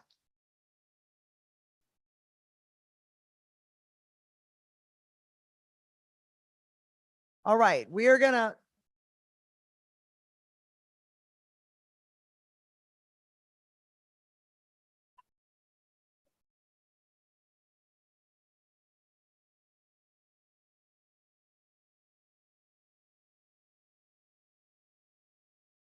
I move that the board. Okay, hold on one second. We've got to put a new motion on the floor. I move that the Board of Education approve the Nuestro Mundo IB as an instructional program. Second, Maya. Okay, any discussion? All those in favor, say aye. Oh, and Talia, your advisory vote. Aye. Thank you. Passes 7-0. Thank you. Okay, we're gonna continue with our business. So if you're leaving the auditorium, if you can just bring it down and hold your conversation for the hallway. Thank you. Okay, I move that the Board of Education adopt and approve all of the motions set forth in section 10 of the electronic agenda prepared for the December 18th, 2023 regular school board meeting exactly as said motions are written. By voting affirmatively on this motion, a board member expresses his, her, or their affirmative vote on each of the motions consolidated, hereby subject to any express separations that have been made by any member of the school board. Second, Maya. Right, are there any separations? Board Member Muldrow, I'd like to pull 1022. 10.22. Any other separations? All right. Talia, your advisory vote. Aye. All those in favor, say aye. Aye. All right. 7-0. Let's go to 10.22. Hold one moment. I move that the Board of Education approve the December 2023 Human Resources Transactions Report items 1 through 10. Second. Board Member Muldrow? Yeah, I'd like to direct a couple of questions at our Director of HR and our Superintendent. So my first question is really about our fill rate. So I'm hearing from schools frequently that we're really struggling to cover vacancies in our schools. Can you talk to us a little bit about our ability to find subs when there are vacant positions? Sure, Jennifer, if you want to come up, I can start. So we have about, over the past couple of weeks, we've had about a 76% fill rate with substitutes. That is up from last year where our average fill rate was 70%. It is not at the pre-pandemic rate, but it has improved since the pandemic. And we are always actively recruiting subs for our sub pool to both increase the fill rate and keep number of people on the bench. Would you want to add anything to that, Jennifer? Yes, we have We have 630 active subs, but only 439 of them are actively picking up jobs. And we're also trying to shrink that number so that we have more than 70% of our subs who we've actually hired and recruited to go into the schools. So we're making efforts like calling them rather than just having a robocall or having them pick up jobs. And we're also looking at, what are the reasons why they're not picking up jobs and what can we do to support them, and looking at some more initiatives about actually providing supports in schools so that subbing is a good experience for them, because we know that it is tough. It is like starting a new job every time you go into a new school. Last month, I asked you all about central office staff who are subbing. I am curious what the number of central office staff who are subbing is on any given day. I checked with Cindy on that. We have 75 central office people subbing in schools. So 75 central office people subbing, a little over 400 subs who are more or less active, and still about 24% of vacancies go unfilled. I think the reason I pulled the report is for the second month in a row, I looked at our report and I was deeply curious about whether or not we are losing people faster than we are bringing people in. And I also noticed in our last report that there were certain schools that were seeing a significant number of staff leaving.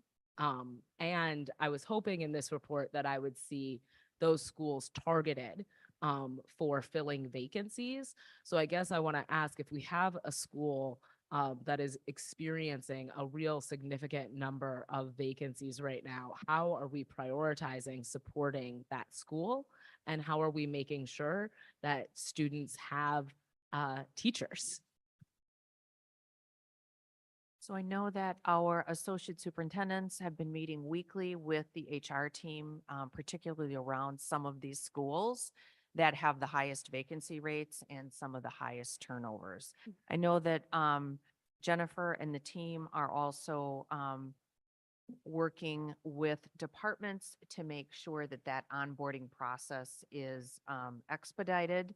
We don't want to sacrifice quality, but we do know that we have to get people right off the bench into the pipeline and trained up as quick as we can. I will also say we continue to have struggles. I feel like I say this every time we talk about it. Doesn't make me any happier, but it is a nationwide problem. We continue to struggle with cross-categorical and bilingual staff. So for example, a school like Kennedy that we were talking about, they've received since September almost 8 additional FTE. Some of them were in cross-categorical, and those are the hardest places to fill. Kennedy has, I want to say, 13 SEAs. So when you heard someone say we have 5 vacancies, out of 13, they have 5. So some of our schools that have had the most recent staff additions, and Kennedy has been one of them, we are working to fill those, and some of those areas that you heard folks talk about, those hard to fill areas are where there is a critical need. So I'll just add that. Yeah, so, and I also just want to take a moment and correct a piece of data that came out. So we didn't lose 9,000 students this year. We gained 500, right? And we need to be able to staff to our own growth as a district. Correct. I think a lot of times when we've talked about this in terms of HR, we have focused on bringing people into our district to fill vacancies. I think we are going to have to start talking about keeping people around. We are going to have to start talking about our retention strategy and being proactive in retaining talent. If we know people are doing a great job, how are we keeping them in our district? What are we doing to support our educators who have invested their careers here, who have been here long term? I do think recognizing that each school has specific needs is an important part of this conversation. But I think what we're hearing more and more is schools that are in a more desperate situation in terms of their staffing, really advocating that we address this immediately, given the conditions it's creating within classrooms for our young people. And so I'm hoping that we can have a conversation around what our strategy looks like in January, in terms of being proactive. And I think that there is a financial implication to having our schools understaffed. And I think that reconciling that reality is something we need to be pretty transparent about as a district. That's it for me.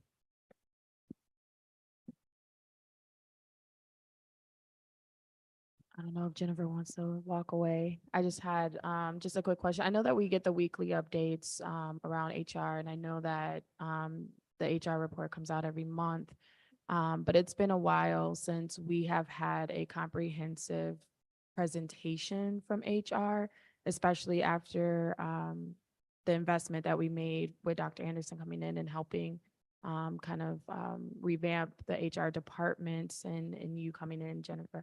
So I wonder, when are we going to have the comprehensive like update on HR in its entirety? And I think it goes in with what Ali just mentioned about what is our strategies. I think since I've been on the board for the past 3 years, HR has been the space that we have focused a lot of time and energy on.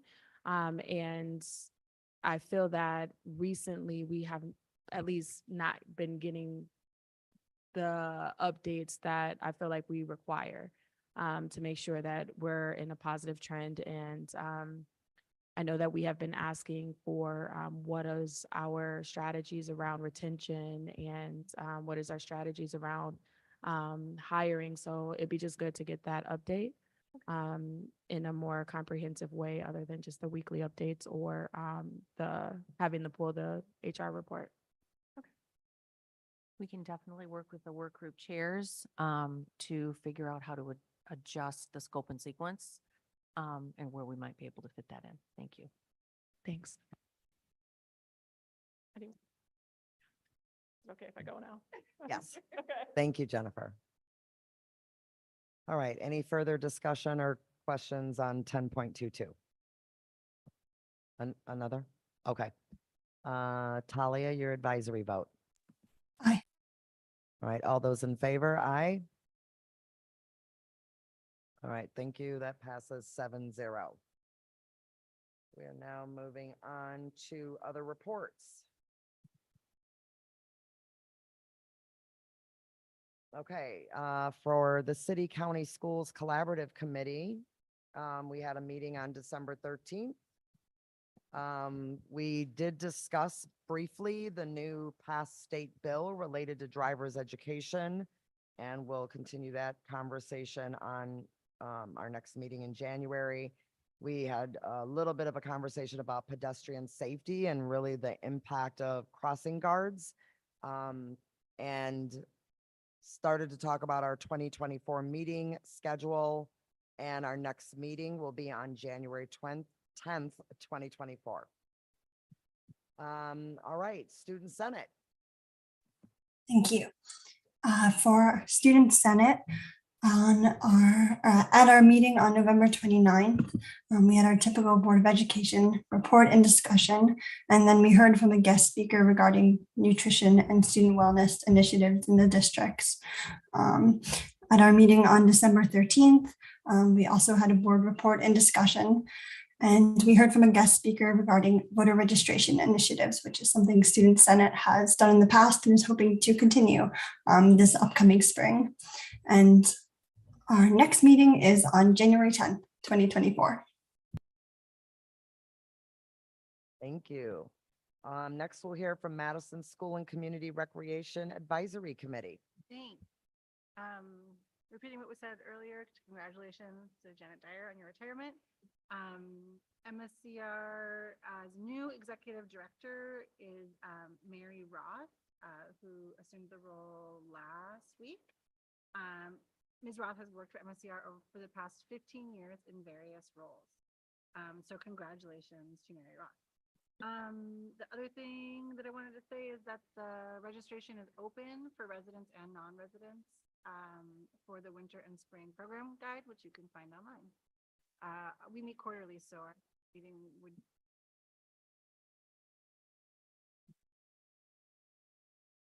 All right, policy committee. Yeah, so we met last week and we are looking to hopefully finalize soon a plan for the policy team. All right, and board governance committee has no update at this time. All right, moving on to other business.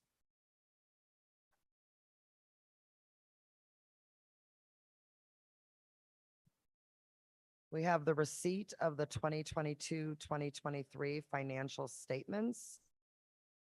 I don't see a motion for this, so I don't know if the motion is just to receive or it's just a report. Okay. So we don't need to vote to approve it or accept it.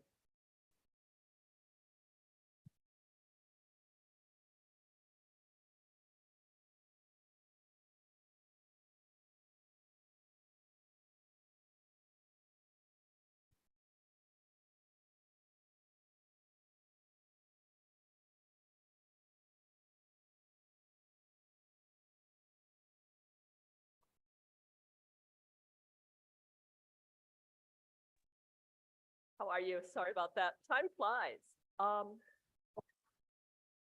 Yeah, I feel like I was just here like yesterday. But once again, I want to first of all thank my fabulous team from BPA. Once again, we have a very clean audit, and I couldn't do it without the great team that is working hard year round so that we don't go into year end trying to do a cleanup.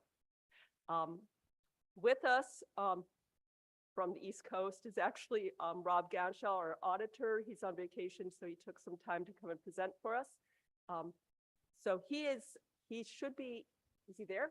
And so he would just like to give you a quick overview of the audit, and then I can answer any questions you have. Is that okay? Great. Thank you, Natalie. Can you all hear me? Yeah. Great. If you want to advance a slide for me, I'm just going to try and go through all this quick. I know that you've had a long meeting tonight, so I'll just hit the high points for you. We actually provide you with 3 different documents. One is called the required communications letter. It's where we put probably the most important information that you would need to know if there were issues at the district that we found during the audit. And I'm just going to hit a couple of the high points here. In the current year's financial statements, there was another new standard implemented this year. If you remember last year, there was a standard that required the district to account for all of its leases that it had by recording a lease asset and a lease liability. GASB 96 is a similar statement, but this revolves around information technology subscription agreements. So any long-term agreements that the district has relating to information technology software type items, those items now get reported on the district's financial statements as well. We didn't encounter any difficulties during the performance of the audit. We did not propose any adjustments as a result of procedures that we performed during the audit. And likewise, there were no uncorrected misstatements that we would have proposed, and the district decided not to include in the financial statements because of not being material to the financial statements. Pleased to report that once again, we had no disagreements with management in regards to any of the audit procedures or anything that was determined as a part of the audit. A couple other matters that were discovered during the audit that we feel that you should be aware of. And the first one is in regards to no valid licenses. And this revolves mainly around the special education area at the district. DPI sends out a listing each year of the district's or the district's teachers that are teaching in areas for which the state doesn't show them having valid licenses. Sometimes it's just a misclassification or a delay on Department of Public Instruction's side getting the licenses processed. But a lot of times with special education, individuals will be teaching in areas that DPI deems them not to have the proper license for. So what that ultimately results in is the district changes the coding of those teachers from an aidable function to a non-aidable function, which results in the district not being able to claim state or federal aids on those salaries and fringes. And during the current year's audit, that amount resulted in reclassifying about $4.5 million of salaries and fringes, which resulted in overall reduction of about $2 million in aid that the district could have claimed on those individuals had they been identified earlier in the year and licenses obtained for those individuals.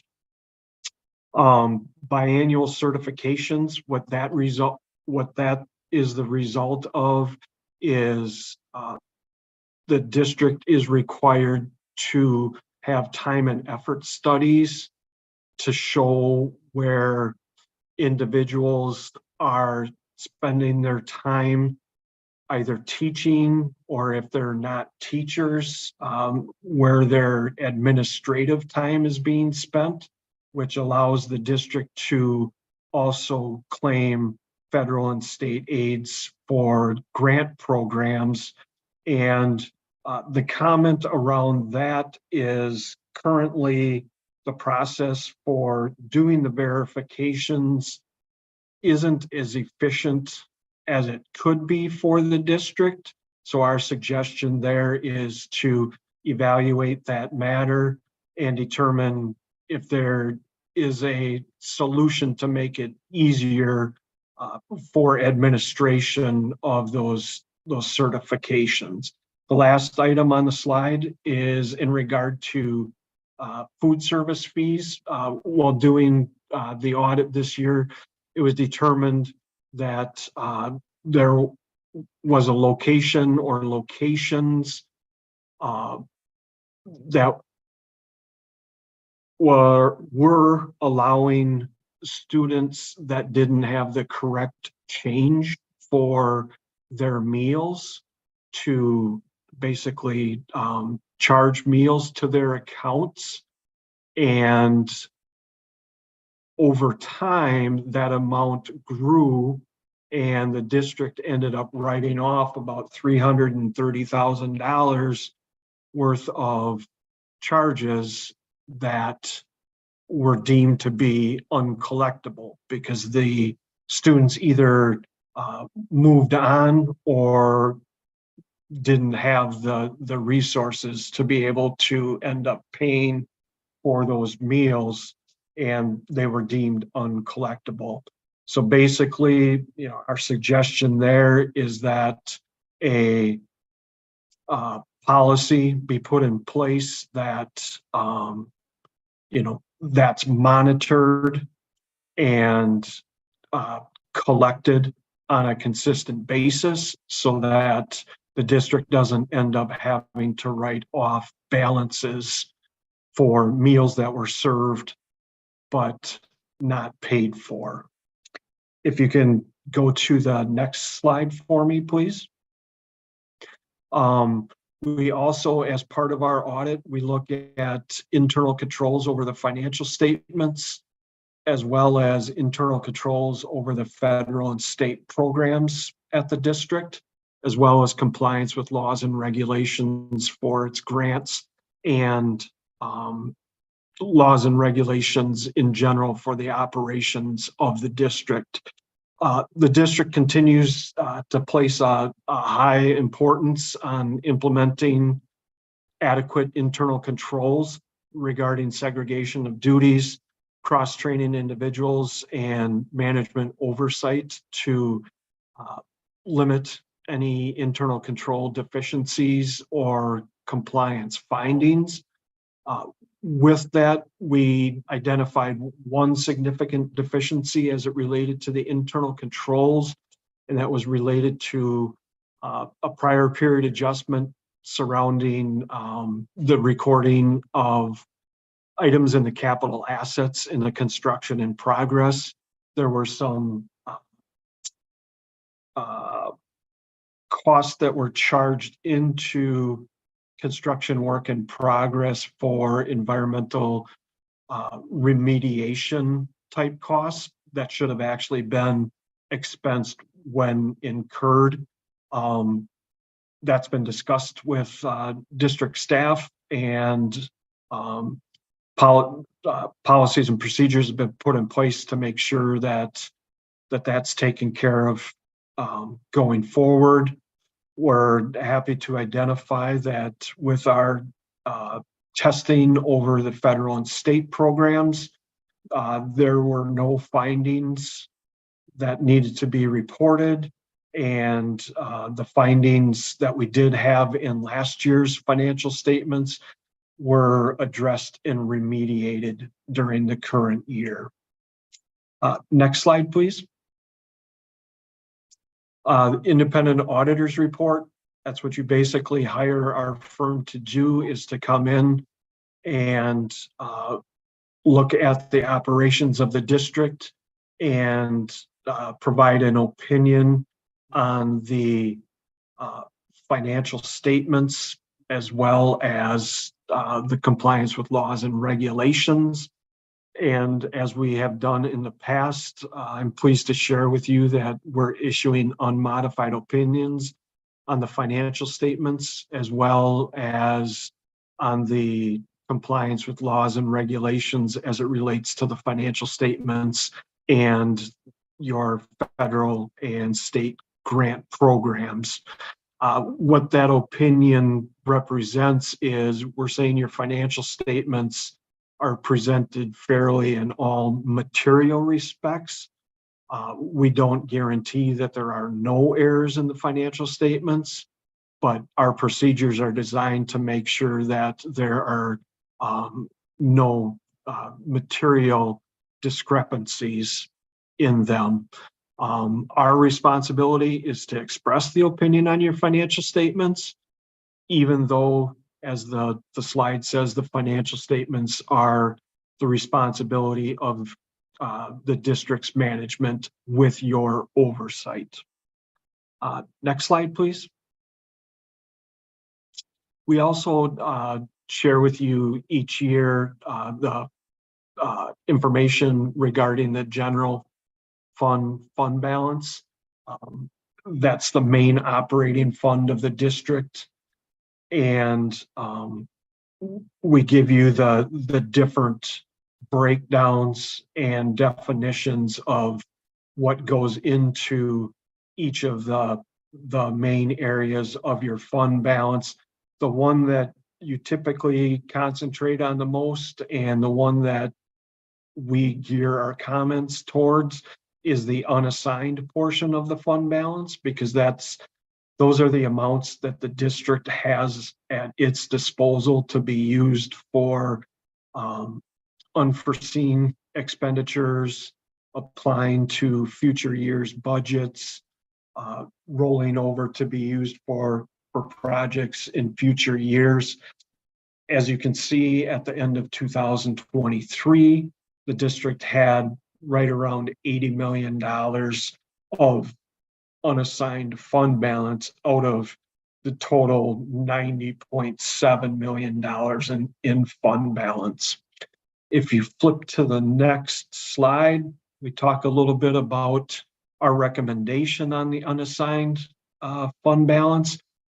Our recommendation is typically that the district have at least a minimum of 2 months of operating expenditures in that fund balance account, because what that does is it allows the district to minimize the amount of cash flow borrowing that it does. And calculating that percentage this year comes out to be about 16.3%. It's a little bit lower than where it was last year, but still a little bit higher than the 2 months operating expenditure amount that we recommend on a yearly basis. So if you look at that, as of right now, we deem the unassigned general fund balance that the district has to be at a reasonable level and allows you to operate in a efficient manner. Next slide. Just a few upcoming GASB statements that have been put out there by GASB that will be coming effective for the district in the next couple years. GASB number 100 regards to accounting changes.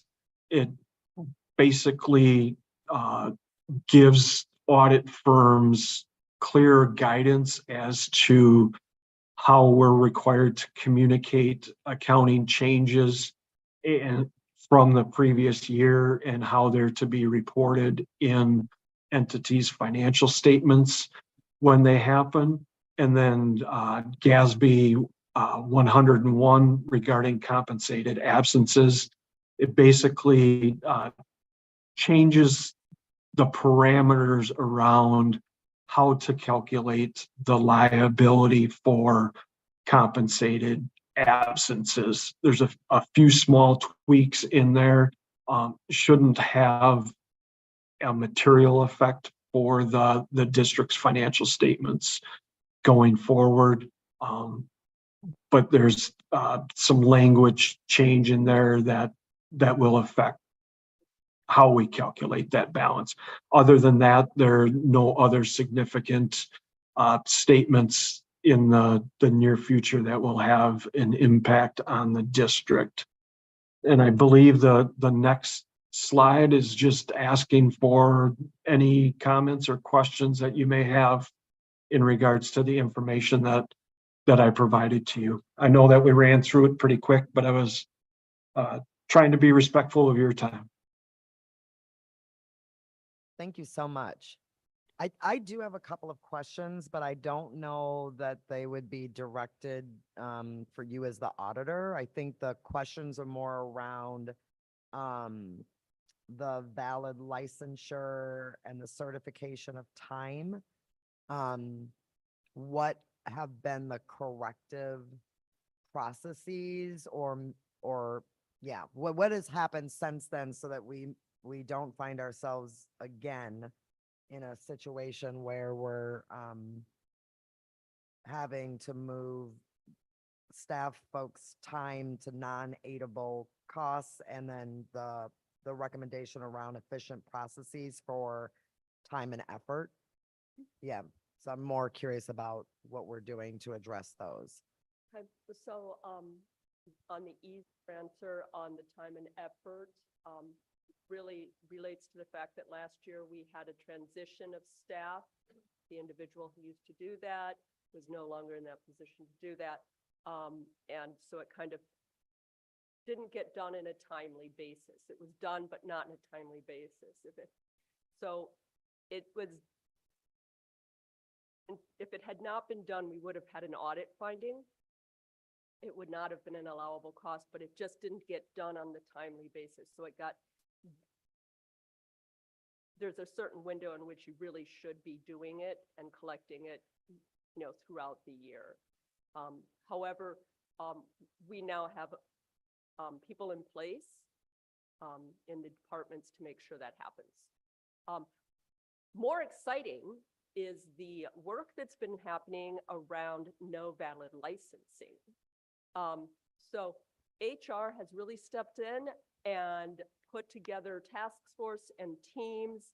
And we had a really fabulous meeting about 2 weeks ago in which they brought us up to date on the latest procedures on ensuring that we have,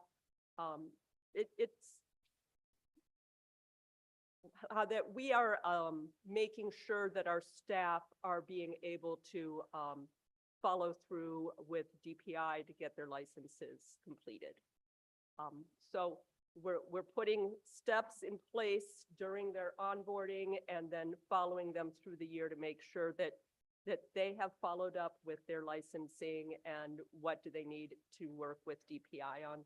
And I was really excited about it when we went to the meeting because it was really positive. Lastly, related to food and nutrition, again, we had a transition. It was a difficult year in which the prior year we had all of our students on receiving meals through, was it like the summer school? The what? Right. Universal, okay, free meals, where they had transitioned back to actually having to pay for the meals. And so there was it was a difficult transition back. It's my understanding that there are procedures in place now to be operating back to our pre-pandemic procedures with collecting the money from students. And then on the GASB related issue, yes, ma'am. GASB related issue that we had the one finding on, which is really great because last year we had 3 findings. We had one finding, and that was my finding, and really related to the fact of how we treat environmental remediation. I had included it as part of the construction and the full assets of the building when really we needed to expense it immediately. It has no impact on the fund statements that you guys use on a day-to-day basis to make your decisions. It had to do on the district-wide gap statements. That was that. Great, thank you so much. Appreciate hearing the updates and on some of the actions that you've taken, and appreciate getting this audit report. Yeah. Any other comments or questions on the 2022-23 financial statement audit? All right, thank you so much, and thank you for staying with us so late. You betcha. Have a great night. Do you need to vote on accepting the audit? No? I don't have Okay. a motion That's nope. to do anything. So, all right, thanks, Natalie. Okay, our, I believe our final item, action item. I move that the Board of Education direct Board Representative Laura Simpkin in approval of the Wisconsin Association of School Boards 2024 resolutions, items 24-01 to 24-11 at the January 2020, that should say 2024 State Education Convention Delegate Assembly meeting. Second, Maya. Any discussion? Any separations of any of the resolutions?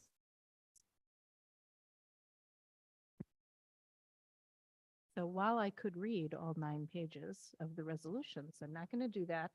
I don't have any suggestions from admin and I wasn't given any questions from any of you around any of the resolutions.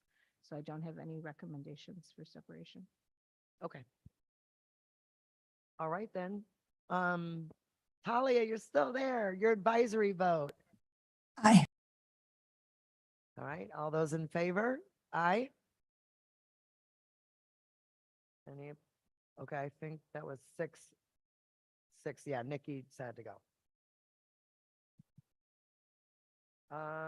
There's no new business or old business, so at this point, I'll take a motion to adjourn. So moved, Maya. Get on the mic.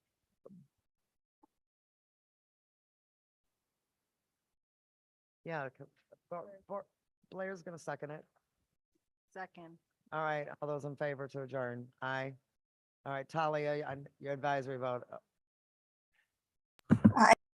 Thank you. We are adjourned. I did. Yeah. No, I so moved it. Oh, okay. I'm like.